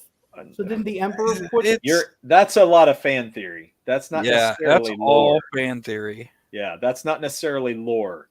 Oh, I thought because he has a conversation with him about it, doesn't he? No, that's clearly there's a comic where they talk about Anakin's mom, and there's like Force ghosts or astral projections or some shit of the Emperor and Plagueis or something like that. So I don't know. I haven't read it, but I remember watching some video about it on YouTube, and they had clips of the comic where it's like his ghost, and he's like over top of it. So but once again, I think it's well, because he tells him that. Sorry. Go ahead. No, I'm just saying in the movie he tells Anakin that the Master knew how to create life, right? So I thought that was that's Plagueis or whatever his name is. Yeah, but I assumed that's how Darth Vader was made. That's what a lot of people did. They assumed, but it's never been actually. Yeah, it's never been said. Yeah. She's like, I don't know how I got pregnant. Right. Which I totally hated in ancient times, where it's like, oh, that's the son of Zeus. Oh, what's Anakin's mom's name? Shmi. Shmi. That's only if you're a Shmi believer. Yeah. That is funny. Yeah. So midichlorians are symbiotic organisms, exactly, and so what happened is Sheev just stole him from his parents. And was like, oh, just told everybody, hey, I had a baby. Yeah, I am my own slave. Yeah. They were trying to do the whole Mary thing where she has basically, the immaculate there's a bit of some Jewish mythology in there for sure. Yeah. But stupid as hell. Ruined Vader for me. I hated it. Oh. I really did. I hated it. Vader's Vader's probably top 3 villain of all time for me, right? I gotta say, I mean, see that, sure. Was not anymore. He was the top villain for years and years. So I mean, yeah, he was for me for a long time, and then glad to see them using him more. I want to be terrified by Vader because, go back and watch the originals. Sure, there's some tension, and I'm not downplaying it at all, but it's not like it can be now, where you see him walk through a hallway full of dudes, just stabbing everybody and everybody screaming and running. That was so cool in Rogue One. I don't care. Yeah, it was great. But it is great, like in the original trilogy, like anytime Darth Vader shows up, everyone shits their pants. Yeah, hell yeah. Oh yes. Hell yes. That's awesome. Force Ghost Banger. Yeah. No, but that's the way Vader should be portrayed. And when they portrayed him in the new Obi-Wan Kenobi show, I don't know if you guys seen that. Yeah. No. That was a farce. It was a farce. I don't know. It was a farce. Trying to like it. The depiction of Vader in the Obi-Wan Kenobi TV show recently came out on Disney was terrible. Oh yeah, I've heard that. And there are several times where Vader had the advantage, he didn't take it, and I'm like, if he would have had that advantage, he would have just taken it. He's ruthless. Mm-hmm. And they gave it to him, and I'm like, this is being written so stupid, It's like once he got the advantage on Luke, he took Luke's hand. You know what I mean? He put Luke in that spot of hanging on upside down, on Cloud City, and to try to turn him. He was trying to make him desperate so that he would come over and be with him. It didn't work. one of the coolest parts of Vader in the originals is their fighting styles. I really enjoy that Vader just one hands most of his fights. He's like, gonna one hand you, Oh yeah. and wraps him up. He's like, Look. you're such a noob, dude. Get out of here. Did you ever see Mo without words? Look at that. Dot. Because is there anything you guys don't watch? I mean, I try to watch it and give it a chance, Mo. It doesn't mean I don't regret it. I never watched Battlestar Galactica, the new one. Oh, yeah. There's a YouTube cartoon skit where they take the Darth Vader and Luke where they're fighting, and he chops off his hand, and he tells Luke he's his dad, and whoever did this, Luke goes, "Well, if you didn't cut off my hand, I'd believe you're my dad, but I don't believe that now." Whose dad's going to cut off his son's hand? No, Robot Chicken did the best parody of that scene where he's like, Vader starts breaking out. He's like, "No, I'm your father." And like, he's like, "Really?" He's like, "Look, if you're not going to take this serious, then I'm out of here." He like throws a cigarette. It's hilarious. You're going to take this serious. That's awesome. Steve said, "I stopped watching everything, Mo. Crazy Mad 80s made me watch Andor." So, wait a second. We were talking that about is not true at all. We were talking about 80s IPs and stuff like that. How about Thundar? Anybody remember Thundar? That wasn't an 80s thing, though. That was more like Are you sure? 70s, right? Early 70s? Thundar? Yeah, Thundar the Barbarians. He was around a while. Late 70s? That was 82. It was like Conan? It says 82? No, I'm just saying I bet it was 82 or around. You think it was 82? Yes, sir. Really? We got to look that up. Yes, for sure. But Thundar is such a great property, and I'm so disappointed that it hasn't been used. Like was it live action or like a cartoon? It was a cartoon. Let me see. Play the opening. Basically Conan. Oh, well, I guess I'm wrong. It is later than I thought it was. So it was 80. 80. There we go. Yeah, I thought it was 70s, late 70s. I mean, because it looks like that. Yeah, it has a look to it.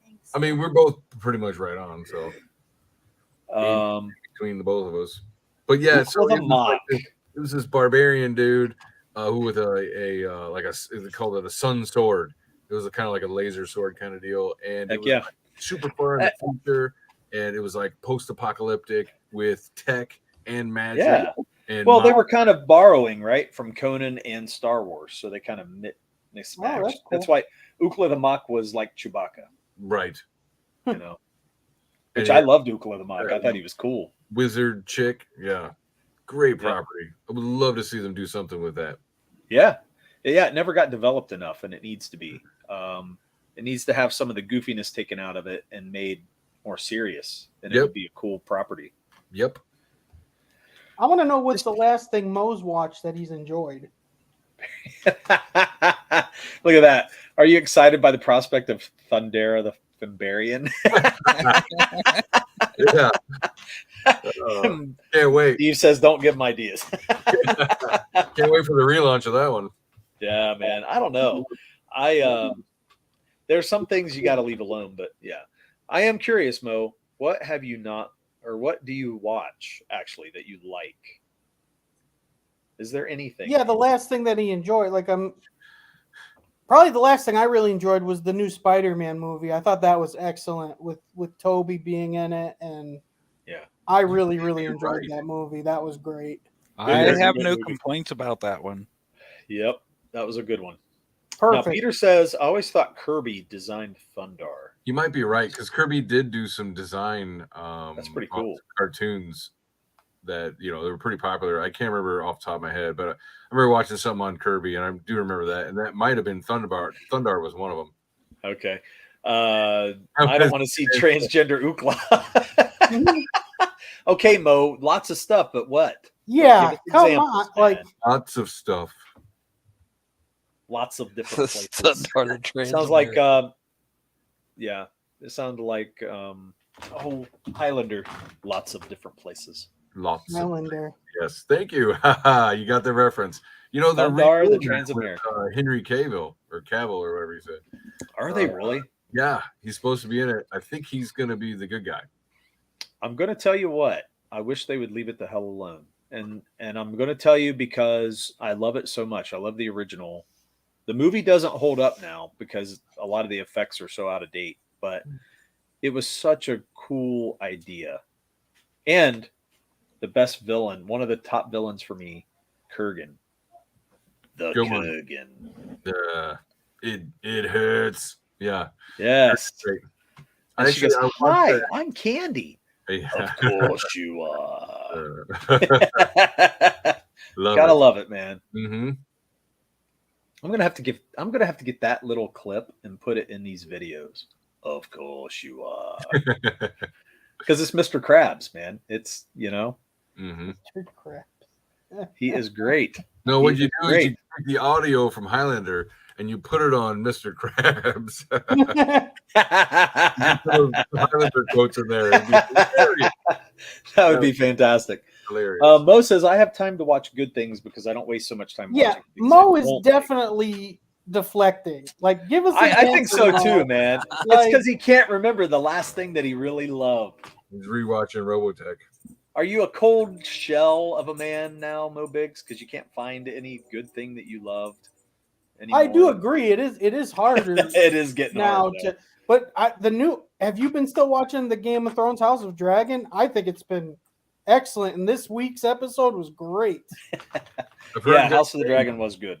I've heard good things, but I saw how it ends, and I'm just not really interested. I haven't seen how it ends, but I'll still watch it because I don't know that much. Crazy said something, but we were all talking. I couldn't hear what he said. Oh, I'm sorry, man. House of the Dragon, it's all right. Nothing in the first season holds a candle to anything in the first 4 seasons of Game of Thrones. So I agree with you.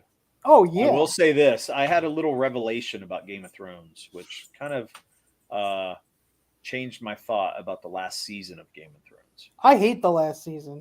I know. Every that's why I character brought this up. This is why I brought it up. Acts different. Because I wanted you to hear this out, Murph. Sure. Because you're one of the people who kind of made me think the way I did. And now these other guys, I watched this video about it, and they were like, hold on. What's her name? The white-haired? Fuck. Yeah, Lisi? just the princess. Lisi. What? Rhaenyra. Oh, you're talking about Game of Thrones. Game of Thrones, the original. Daenerys. Yes. Daenerys. They said, everybody's like, oh, she becomes a villain in the last season. And I'm like, well, okay. Mm-hmm. I agree with some of that, and I was listening to Murph. But then I watched this video and these guys said, no, hold on. She's always been a villain. What? She was a villain from the beginning. Go back and look. She was a victim in the first season. But after that, she becomes ruthless. What are you talking about? She frees the slaves. No, hold on. Her brother. She kills her brother, has him pour the metal all over him and kill him. Fuck yeah. Then she marries the leader of Aquaman. What was that race? Whoa, she was given to him. Listen, she goes through the Dothraki. Yes, she is married to him. She becomes the queen of but her brother basically sold her to him. But she still goes to power, and she uses that power to overtake all the men of the Dothraki. She kills them all, and then shows how superhuman and awesome she is coming out of the fire, walks out of the fire untouched. You remember that? Yeah. Yeah, she is flaunting her power, dude. Naked as a beaver. Yeah, and then she goes, frees all the slaves, and guess what? She manipulates them into thinking, I'll give you freedom if you just fight for me. And then she just goes on a freaking rampage with them and kills off as many people as she can. And because she couldn't have the kingdom, without what's his name being in her way, she just is like, I'm going to light this shit on fire. And she just obliterates it all. She never was not a villain the whole time. Go back and look at it all. Yep, I agree. Oh, man. I'd have to really... You need to go back and watch because but it's not just twist you. It does twist you, man. Okay, so let's just say they do kind of take you. They take you on a trip, and I do agree with you because sympathetic, and then they want you sympathetic to her. Then they got that one dude that night who's constantly simping for her, and it's like, you live vicariously through him, I guess. But on the other side of it, she takes what she wants, and she Okay, but she's not the only problem with the show. Like the last season, no, I agree with you. Jon Snow's a pussy and doesn't keep to his word. How the White King or whatever the dude's name, the Ice King, that's terrible. Dude, that was stupid. Yeah, terrible. This is dumber than the Darth Jar Jar theory. The Darth Jar Jar is awesome. I stand by the Darth Jar Jar. I am a disavower of the Darth Jar Jar's theory. Yes, me and Crazy Man. No, it is so good. It makes it so much more sense. Yep, makes sense. I can't have it. No one can. How the prequels were. You know what? If Lucas had given a show, even like a mini series or something like that, to introduce people to Star Wars, the prequels kind of stuff, instead of just slapping us in the face with it, I think it would have went over a lot better. Just ease us into it, buddy. Just lube it up a little bit and ease it. They'll just smack us in the face and jab it in us. So just saying. Mo says, Derek, stop defending season 8. I have 6 words for it. My queen, I don't want it. Yeah, and King Bran the Broken, dude. Yeah. Every character. Hold on. I'm not defending every character. I was defending her because you said she just switches this. She flips the switch and becomes a villain. She was always the villain, is what I'm trying to say. No. That's the only thing I was defending. King Bran, I had actually heard that was a George R.R. Martin take. He's going to end the books that way? It's one of the rumors that I heard. How boring. I'm sorry. Wait, what are they doing? What are they going to do? The whole King Bran at the end.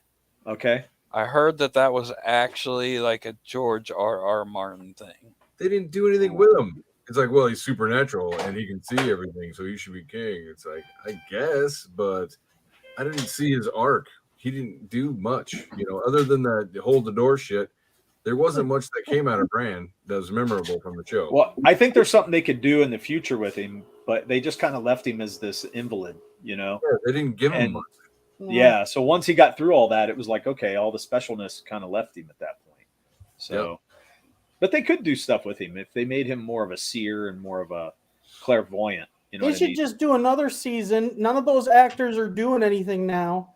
Do season 9, and season 8 was just a dream from Bran using his freaking crow sight that could have been an alternate reality, and do the last season fucking over again. Yeah. Storytellers are the true kings. They were sniffing their own farts with that ending. Because even the smartest character became the dumbest character in the last season with what's his name, the little guy. Tyrion. Tyrion. Yeah, Tyrion. His story arc is terrible. Yeah. Jon Snow's story arc is terrible. Like they should have killed off Jon Snow and left him dead. What's the point of him being the prince that was promised? Like, we're even talking about that now in House of Dragon. It's like, who gives a fuck? Jon Snow doesn't do anything but kill her. Like, yeah. Peter says Bran never once stands up to defend himself. It's true. It's very. House of the Dragon for me, I do like the story, but I was just talking with a friend at work about it, and we're like, they've missed a lot of opportunities to make this great, like compelling. So they have great story with the kingdoms and all the shifting and not knowing who's going to take over and what are they going to do. And that's awesome, but they're missing the fights, the action. We get little tastes of it. So like when Daemon goes to kill the Crab King or whatever his name is. Yeah. That was one of the cool parts, when you get to see him do that. And then there's been a few things where people have died here and there, but it's nothing like Game of Thrones. I mean, somebody was dying just about every episode on Game of Thrones. You know what I mean? And and it was like shocking to see because you were thinking, this was a big character. How could they kill that guy? And then boom, so they're really not living up to the same level that the first, Game of Thrones had. I disagree because I think Game of Thrones has always been a political drama more than an action series. But I think what's harder too is you're really only around one kingdom in this, where Game of Thrones, you had all these different countries. So different people would be at different. But that's it. The scope was bigger, and so you had great fights. You had great, you had beasts. You had danger. You had sure. Like it was more compelling than just drama. This just feels like drama. You had a guy being. Penis. Yeah. What's that? You had a guy being force fed his own penis, wasn't it? Oh yeah. God. Yeah, that too. Yeah. Wait, no, he never made him eat his penis because he sent his penis. No, it was the one where he was like, he's eating the sausage. And yeah. Oh God. I was being hyperbolic. Yeah. Sorry. So I'm like, it's Game of Thrones, so it's possible someone ate their own penis. Well, hey man, Aaron, you got to go. I do. Okay, well, thanks for coming on, man. We don't have to keep you here. You can. Sure. Right on. We're just chilling, hanging out, defending why we like things, and Mo hates everything. So it's all good. Right on. Hey, I hope you don't mind if I invite myself back on. Maybe yes, again soon. You will definitely be back on. We need to hang out. So for sure, I'd love to hang out with some different guys and have you guys back on. And so you're always welcome. Different subjects. Thank you. So it was nice meeting you. I will see you guys around. Awesome, man. We'll see you soon. Finally meet you, Crazy Mad. Yeah, it was nice meeting you too. And everybody else, Mo, Peter, everybody else, thank you. Bye. Hey, Darth Jar Jar is a spirit animal. I'm glad. Right, I saw that. Dude, the Darth Jar Jar is awesome. It's better than the first movie, just watching that. But the problem is it was never executed, and I don't know what it would have been like to be executed well, but it's just kind of fan theory again. So it's all that midichlorian shit all over again. And I'm like, unless Lucas endorses it, I really don't care. Dude, you know what I mean? What Mo just said, the funny thing is Damien in the show laughs at those things too. Yeah, right. Damien. I know. Yeah, he'll laugh when he says that. Which I love that character. Damon's fucking awesome. Well, he is awesome, but we don't get to see it. We need to see more of it. And I want to see the kids of Well, I think there's only one more episode, right? Is there only one left? Well, I'm sure if they do another season, I hope it they're definitely gonna do another season. But if they do another season, it has to get better, man. Like they need more intensity. I'm very happy with it. I think this has been very well done. It's good. It's just not. I don't think it's as good as Game of Thrones. Mo doesn't like Rings of Power or She-Hulk. It sounds like he couldn't like anything. That's funny. Mo, we named a hell of a lot of shit tonight. And I didn't hear you go, I love that. Yeah. Not Mo, once. what's wrong with the latest Spider-Man movie? What problems do you have with that?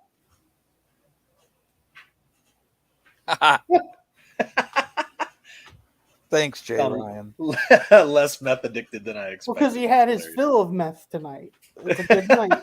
No meth. Crack pack. Yeah, man. You've heard of dry drunkenness, right? Like that's a real thing. Dry drunkenness. That's awesome.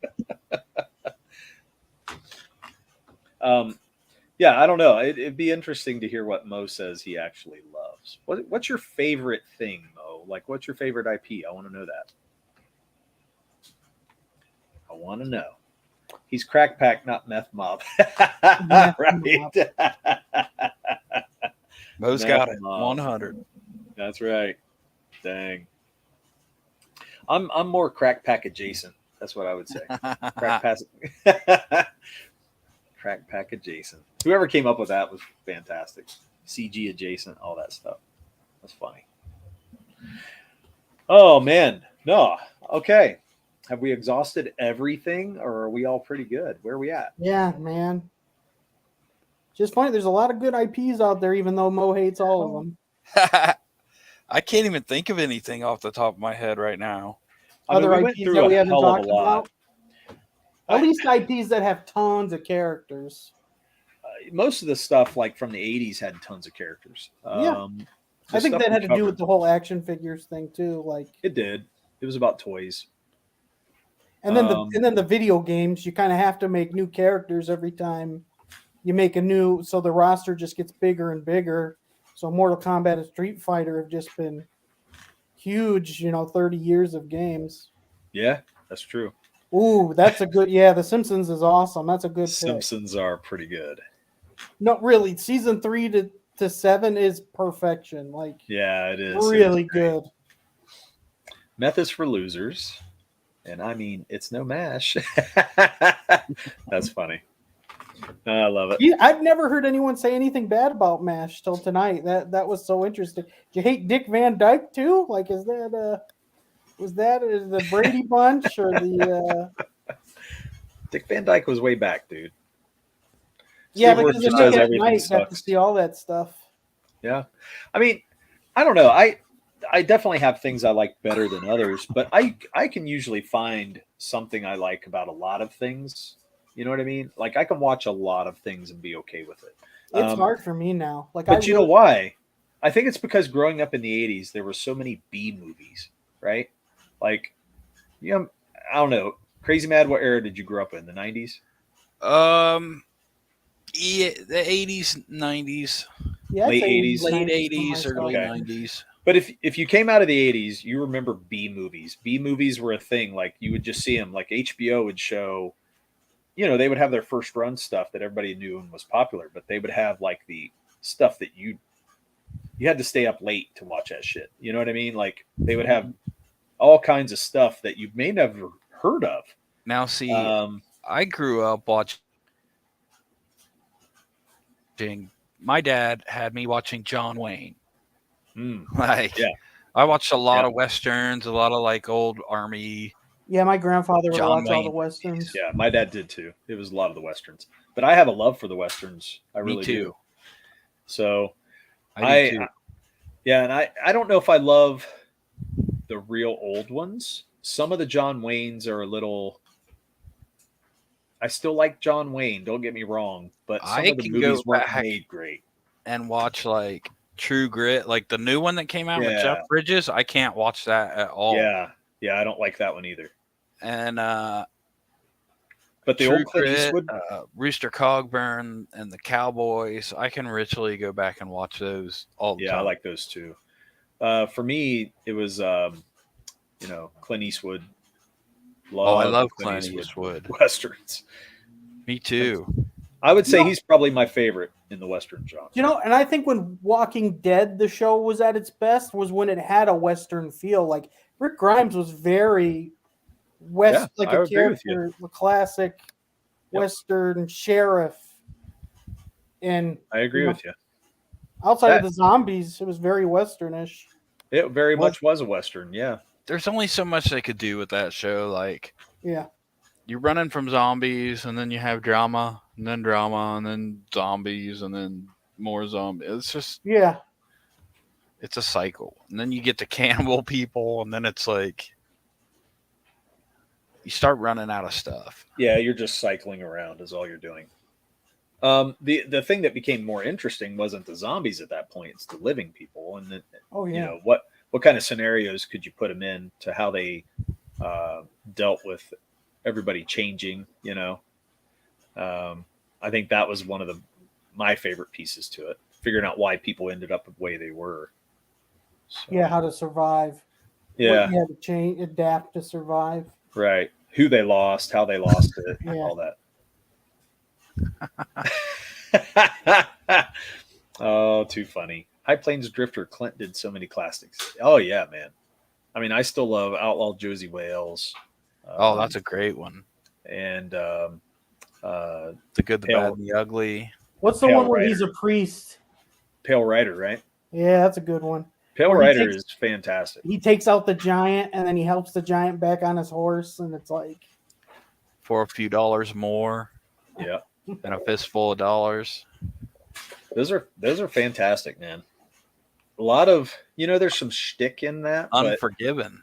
Awesome. Yeah, Unforgiven, yeah. Mm-hmm. Yeah, it was good stuff. But the reason I bring up that old stuff was because when you watch some of those B movies, can you give me, what are you talking about with B movie? Like, what's a B I call movie? it a B movie because it's not going to be like a first run film. You're not going to find it in theaters. Talk about like Flash Gordon. Isn't that more Almost. like a B movie? Well, I mean, that's what you might call, but they always called them B movies because they never had like a first run, in the theater, or they were not very Derek, what's like a popular. B movie I would have enjoyed? You know the stuff I like, so. That you would enjoy? Yeah. Damn, I don't know, dude. Like, that's hard with you because you grew up in a different era. Well, that's I don't understand what you're talking. Like, what you got to give me some movies that are B movies. Killer Clowns from Outer Space. Oh yeah, man, yes, that's B movie. I did enjoy that. That was that's awesome. But the thing about those kind of movies, they're cheaply made usually. Okay, but so sometimes they're not just cheap, but they may come out with a great story. They're just not as popular. You know what I mean? And so you might find the Boondock Saints. Yeah, kind of. I would think. Kind of, but Boondock kind of got a cult following afterward. You know yeah, what I mean? it did. The Matrix almost started out that way. Oh yeah, no one saw it in the theater. Yeah, but then once it got its cult following, then it became this huge hit. And I'll never forget. My cousin was like, "You will love the Matrix," and so I sat down and watched it with him. And I didn't understand it at all. And I was like, what the hell did I just watch? Like, the action was cool, but I have no idea what's going on. Yeah. And then I loved it after I saw it the second time. First time, I was so lost. I was like, what is going on? I'm trying to think of some of those movies I watched in the 80s that were kind of kitschy. You know what I mean? They had a cheesiness to them, but they were cool. Fuck, what are those Westerns called with... They can't have a cult following. With Emilio Estevez. Young Guns. Young Guns. Are they B movies? Because I love those. No, they weren't. I don't think they were B movies. Oh. Well, this is... B movies had boobs in them. Yeah. Some of them did say at HBO at night. Did you mean Cinemax or Skinemax? No, I mean HBO. Where they had all their porn on at night? Yeah, that became a thing later on. They had a lot of B films though. Ultraviolet. Yeah, Ultraviolet. I mean, there's like several films that are, you wouldn't ever catch them. You might rent them, like back in the day when we rented movies. You might rent it, but you wouldn't see it in the theater. Does that make sense? It's like Donnie Darko. Yeah. Okay. Stuff like that. And even C movies, but there were some stories that came out of that you would I watched anything and everything back in that day, and I was interested in a lot of stuff. And I found that, I don't know, I guess I became more forgiving by watching a lot of the crap. Does that make sense? Yeah, and I feel like now, like with Game of Thrones, that was like really high cinematic TV. That's a upper echelon of TV making. That's not low budget. You know what I mean? Never had a show made like that before. Yeah, I mean it's cinema quality. It's Lord of the Rings quality movie making, and TV's not up to that par most of the time. So to see that kind of level, it's like we're in a different era than what we've been before. Well, Walking Dead had to cost money to make, right? They got That's pretty good too. I mean, they spent a good amount of budget on that show, and it had its following for quite a while too. Yeah, it did. But when you're forgiving of some of that other stuff, I think you're like, for me, I'm willing to give more stuff a chance, like some of the MCU bullshit and the just the crap that is starting to come out now, ruining our characters. I really loved Heroes when it was on. I loved Heroes when it was on too. I mean, I liked the first season of Heroes, and then after that, I had to give it up. I mean, they really honestly ripped off the X-Men, like a lot of the things. Yeah. Yeah, there you go. Steve Worcester named it. So B movies originally were made to be a second half of the double feature, and the term started being used for all low-budget films. And that's interesting. So the double feature, you would go to the drive-in and get the double feature. Yeah, okay. And so I remember, man, like, gosh, I saw. Remember there was a Twister while people were watching Twister? Yeah. At a drive-in? They're like, that's some good special effects. So who was, I'm trying to think. Oh, I saw Blade Runner in the drive-in. I saw The Rocketeer at the drive-in. Yeah, I saw. Man, I saw so much at the drive-in. Dick Tracy. If you're watching movies at the drive-in and watching the movies, you're not doing it right. Well, I was a little kid at that time. Yeah. So for me, it was a family night for us, and you could get a whole carload of people in and take your own snacks, and you wouldn't even have to buy because they never cared what you brought in your own car. So it was cheap.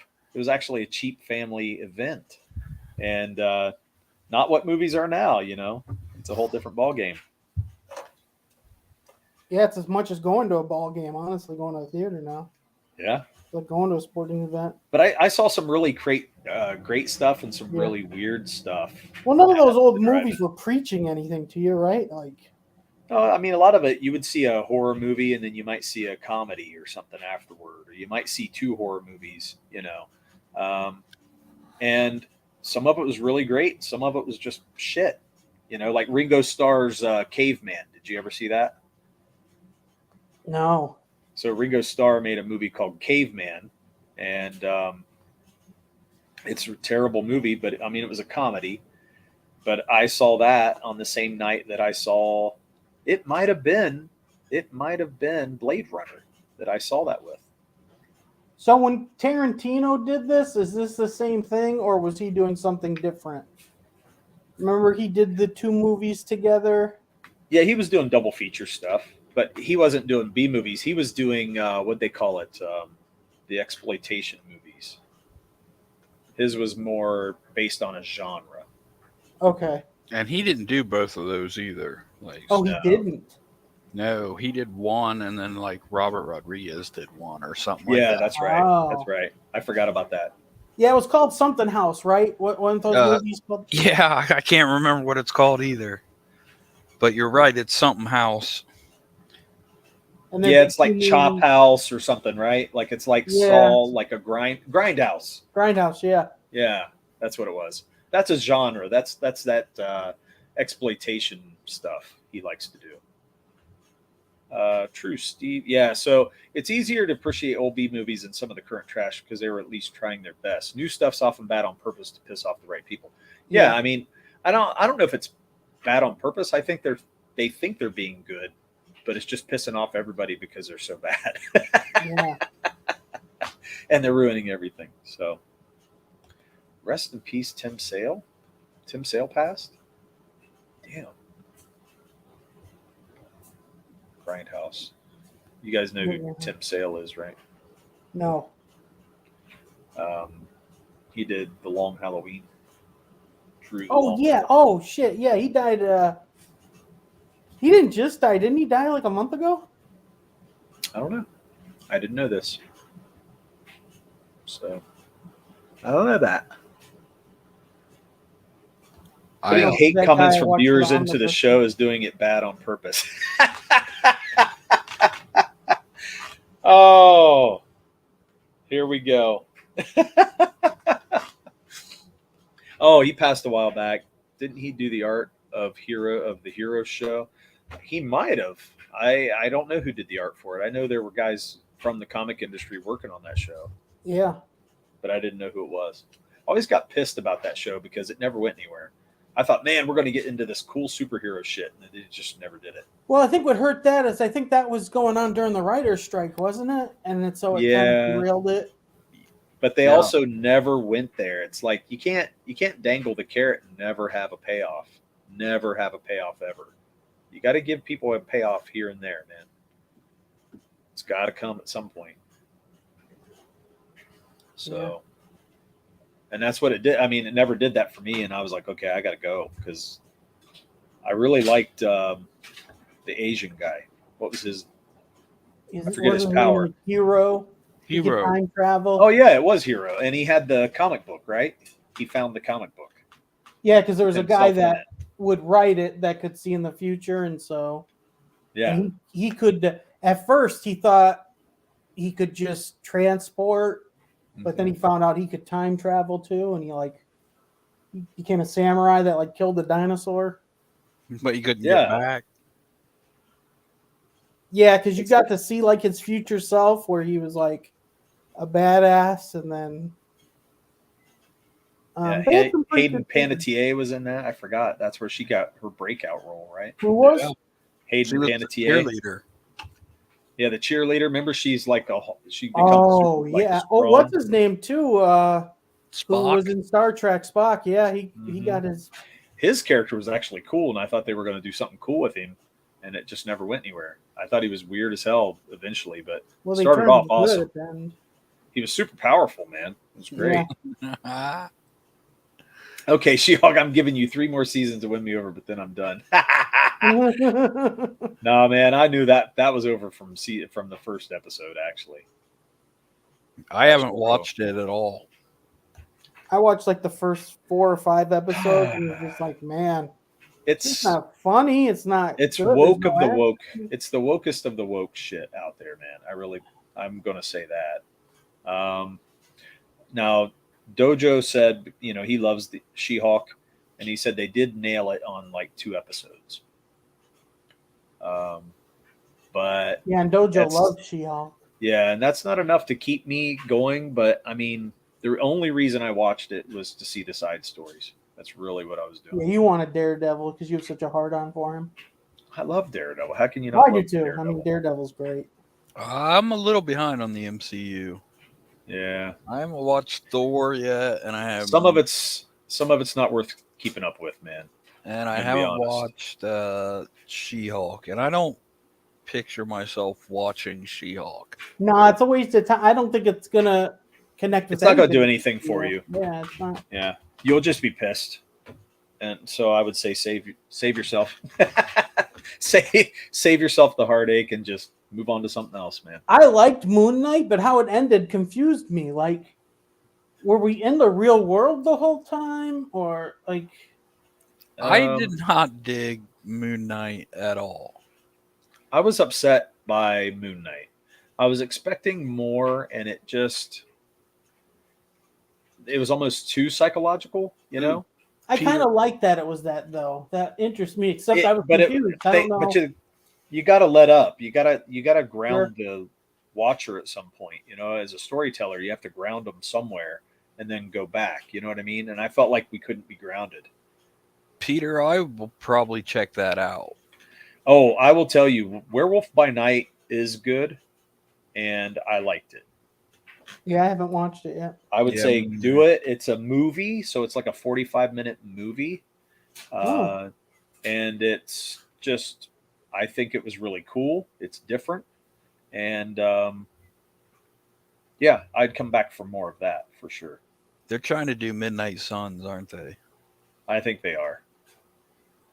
Once they establish Blade, it'll probably... They need Ghost Rider really to get it. Yeah, but I think they'll have Blade first, and then...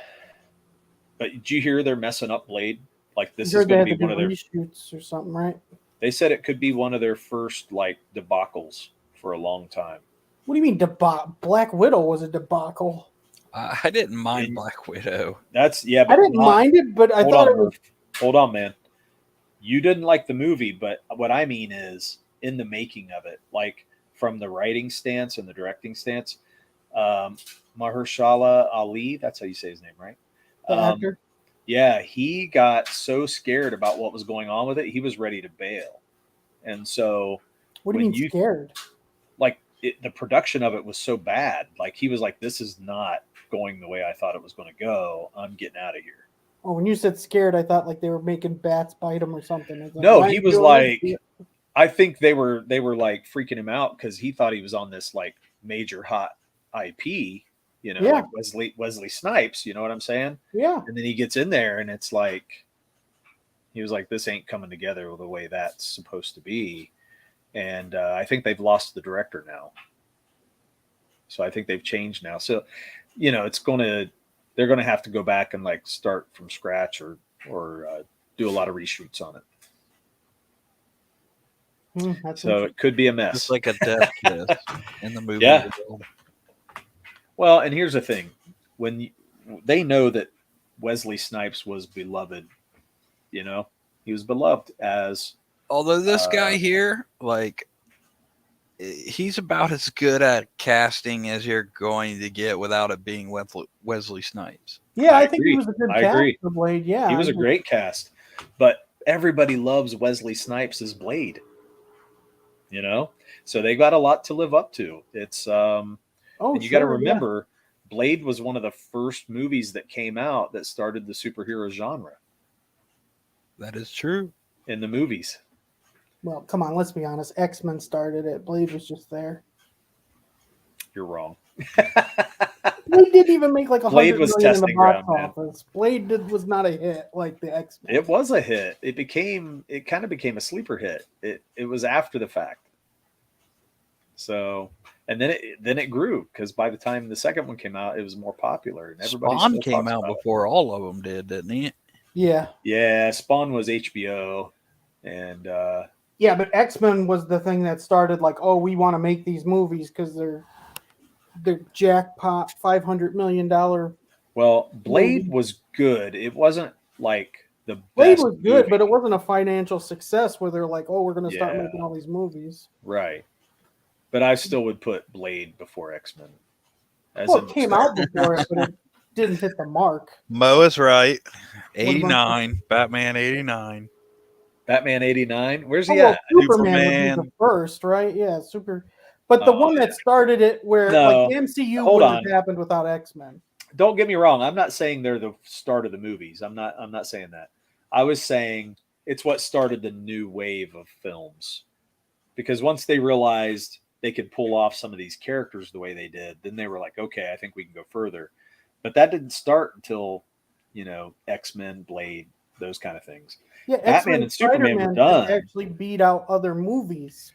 Yeah. Like, if you remember, Batman got worse as it went along. Yeah. Well, Superman did too, yeah. And so they never really had success except for those first couple movies that were made. And then Spider-Man and X-Men 3 were both terrible. Both Hulk movies were terrible. Both the one that's not canon and the one that is with Edward Norton.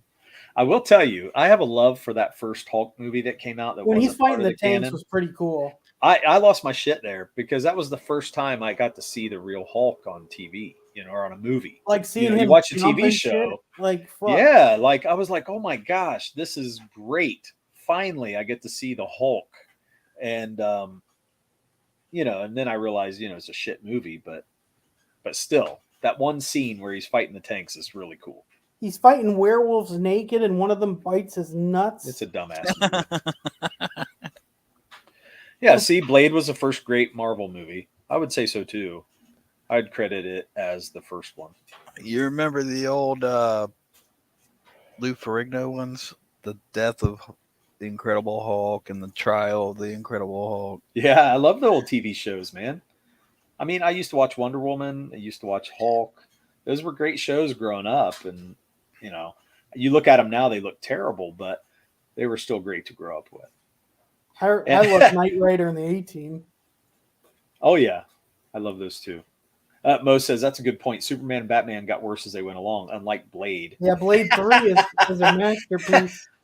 I agree. It got worse as it went along, but so think about that. Blade it was more consistent, though. It was Blade more consistent.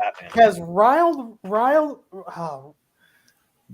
Ryan Reynolds, Beale, and Triple H. Yeah, talk about that's just a hilarious that all of those are in the third Blade. Like that's such a weird. Cool.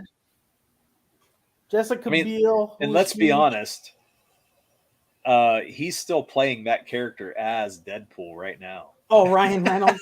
Yeah, I mean that's pretty much the same character. Ryan Reynolds has been playing that character since Two Guys, a Girl, and a Pizza Place. It's been his whole career. That's why it didn't work for Green Lantern. Yeah. Van Wilder. Yeah. Yeah, Van Wilder. Yeah. Yeah. No, I do have a love for the first two Superman movies and Batman 89. But from that point on, those movies were terrible. Jessica Biel looks like she hasn't aged a day. Ridiculous. Awesome. Ridiculous.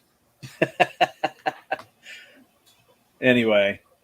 We're over 2 hours. Holy shit. We are. And I was going to say, we might want to think about calling it a night. I know my wife, she's got to be going to bed. And, well, she's already asleep over here. I got to be going to bed, too. I don't know how she's sleeping with me laughing and being loud, but she's doing it. Peter says, now I got to go watch Van Wilder tonight. I'll probably watch Andor. I'm just going to bore myself to sleep. So it sounds fun. You got a while. That don't come out till 3. Oh, okay. Okay. So what do you get? Is Andor even any good? Like, did you hate it? I don't. It's not. I'm 50-50 on it. Okay. Oh, that's not good. So like, it's not bad. It's really not bad, but like it is really slow. It's not preachy. Not SJW stuff. Nah, not overly. I don't think. Maybe if I go back and watch it again. Yeah, it's terrible. I love Star Wars. I know you do. But I hate where we are with Star Wars. And so it's this love-hate when I watch stuff like this. It's like I want to give it a shot because it is Star Wars. But I can't. I know that I'm not going to have gratification out of it. I know I'm going to be angry, or I'm going to wish this or be pissed about that or whatever. And I'm just, why do I put myself through it? That's the question. Why? Why do I keep doing this to myself? It's just torturous. It's got some Rogue One tones to it.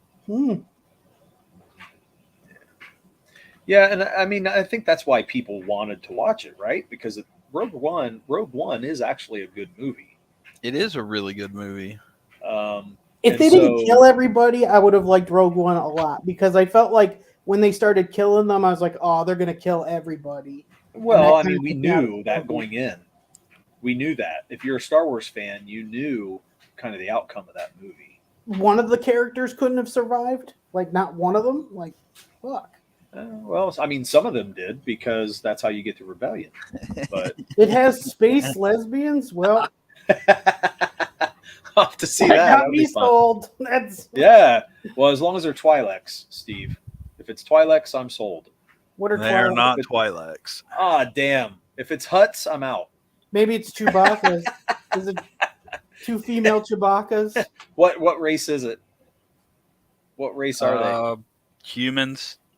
Oh, okay. All right. Well, I'm cool with that. I'd rather have Twi'leks, though. There's a wall of space China there? Wall of space China. Interesting. Wow. Rogue One, the best new Star Wars movie. Fight. Yeah, I mean, Yeah, the new one, yes, it is. Yeah, easily. It is. And that's kind of sad. Oh, yeah, the sequels are totally trash. Yeah, I can't even. They're a horrible dumpster fire. Yeah, they are. And I get angry about it. The Emperor's daughter is now Skywalker. He took their names and everything. It's just, it's too much. I just hate it, man. I hate every bit of it. I don't hate that the Emperor won. You know what? I could be okay with that if they didn't fuck over Luke.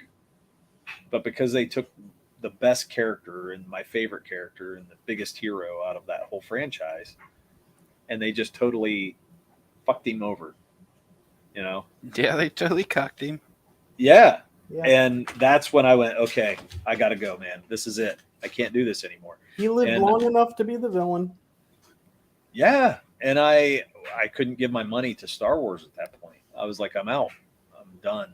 So now, because I get the Disney thing, I'll watch it because it comes along with it. But if I wasn't having Disney, I wouldn't try to go out and seek this out. I really wouldn't. Shit. Sorry. I totally love Mando. I'm with you on that. That's the only thing I love, and that's where I was going next. Was Mando should be Boba Fett, though, and we all know it. You're not wrong. I mean, for me, Boba didn't live up, and it killed me too. Boba was terrible. And Boba Fett, Snake Eyes, those characters, I have a lot of love for those characters. And they were probably two of my most favorite toys growing up. And then just to see them obliterated in the big screen has just been ridiculous for me. So, yeah. And it started off, looking so awesome. Because when I saw him take over Hutt's, palace, yeah, and he sits on that chair, I was like, that is badass. I can't wait. And then it turned into he became a politician. And then it was horrible. And it was horrible. Yeah, it was horrible. Yeah, watch Droids with Stephen A. Okay, I'll have to do that. I'll tell you what, though. The last cool Star Wars thing other than Mandalorian that I watched was oh shit, all the names are leaving me. I'm stroking out every Clone Wars. Bad Batch wasn't terrible, and the end of Clone Wars was really good. The stuff they added in with Ahsoka was pretty good. Yeah. But what the Rebels? Yeah. So Rebels was great. I actually loved that. I love Rebels too. It's really interesting because it's made for kids, but I'm like, the story is fantastic. There's a lot of filler in there. Sure. But there's just, dude, there's a few episodes that are just the best Star Wars. Like the season 2 2-part finale of Rebels is some of the best Star Wars that's been made. Yeah. Yeah, and so far when they've done the live action of those characters, it's been cool. Because the blue cowboy was awesome, and then what's her name? Anakin's apprentice. Ahsoka. Yeah, she looked awesome live action. Yeah. But that was part of Mandalorian stuff. You know what I mean? Like that. But they should give her own show, right? Isn't she huge? They are going to. Yeah, they're working on it. I'm not sure if it has a release date yet or not. Yeah. Wasted money. I'm calling it a night. Okay, well, you guys, I appreciate it. Mo put a thing in here for us to see the droids with Steve. So I'm going to have to check that out, Mo. Thanks for putting that in there. That was so good. These nuts. Yes, they destroyed the hero's journey. Well, yeah, because Hero's a patriarch system, so we got to burn that to the ground. Oh my gosh. Steve says Mando sucks. Oh, we argue about this every night. I do love Mando. Yeah, I thought that first season's great, and so is the second. Yeah. Well, hopefully the next season will be great too, because now that Luke came along, it's almost like he overshadowed, and I hope that's not going to happen. So it was cool though. I liked it that they did. It was the best Luke we've seen in how long? I mean, and that was I loved the fact that when Luke was walking with Baby Yoda, he would constantly bring him closer because he couldn't keep up with him, but he would just wave his hand to bring Baby Yoda back up, and I just thought that was awesome. Right. Yeah, it was great. But hopefully they're not going to do too much Luke in the next season, because I'm afraid they'll probably mess with him again. You know what I mean? Well, they kind of pretty much wrote him out when they, Yeah. Yeah, I hope they kind of help him, like. No spoilers, Murph. I know. I kind of hope he fades, is what I'm trying to say. I hope he fades back into hiding or whatever. But we'll see. Oh shit, Mr. Von Stugel. Hey, Star Wars is terrible from start to present. I just can't disagree with you for right now. I mean, I like the old Star Wars, but that's about it. So, but yeah, I'm sorry. Von Stugel comes in, and now we're getting ready to end the stream, man. We've been going for about 2 hours and 20 minutes because we can't shut up about Star Wars. Derek, you literally have a timer right near your head. 2:14. You don't need to say 2:20. I said about 2:20. because it's like almost 20 after. But anyway, thank you all for coming in here. We are. I know we are. We are. You guys are so relaxed that we're not even going to shut up now. So, okay, Murph. Well, Crazy Mad, tell us where we can find you or where we can connect to you or watch you or whatever you're going to do, because we know you're all over the place. So I'm on Twitter usually, just complaining about stuff. So awesome. That is what Twitter's for. It is. Well, you can catch me and Murph here Tuesday nights, 8:00 Eastern time. On subscribe. YouTube. Yes, please like and subscribe and get people to like and subscribe. We still have not made it to 200 subscribers because we suck, and we're getting close. We need to get there, man. We should have been there probably ages ago, but we're behind. So anyway, catch us on Twitter. You'll see me around Derek Dirk Clay a lot of times on Twitter, and then Facebook if you guys find me there. Other than that, our book. Oh, we do have to give an update. Just real fast, and then we'll wrap it up. I have a print being made as we speak. As soon as we get the print made, everything will be shipped out to Critical Blast, and he will get everything out to our backers. So, and then at that point, we're going to go online, and everybody can order our book online. So we're just about there, man. We're almost to the finish line. Woo! It's been great. Long road. So, yep. So, guys, thanks a lot for coming on. I'll see you guys next week. Have a good night. Hail the chat.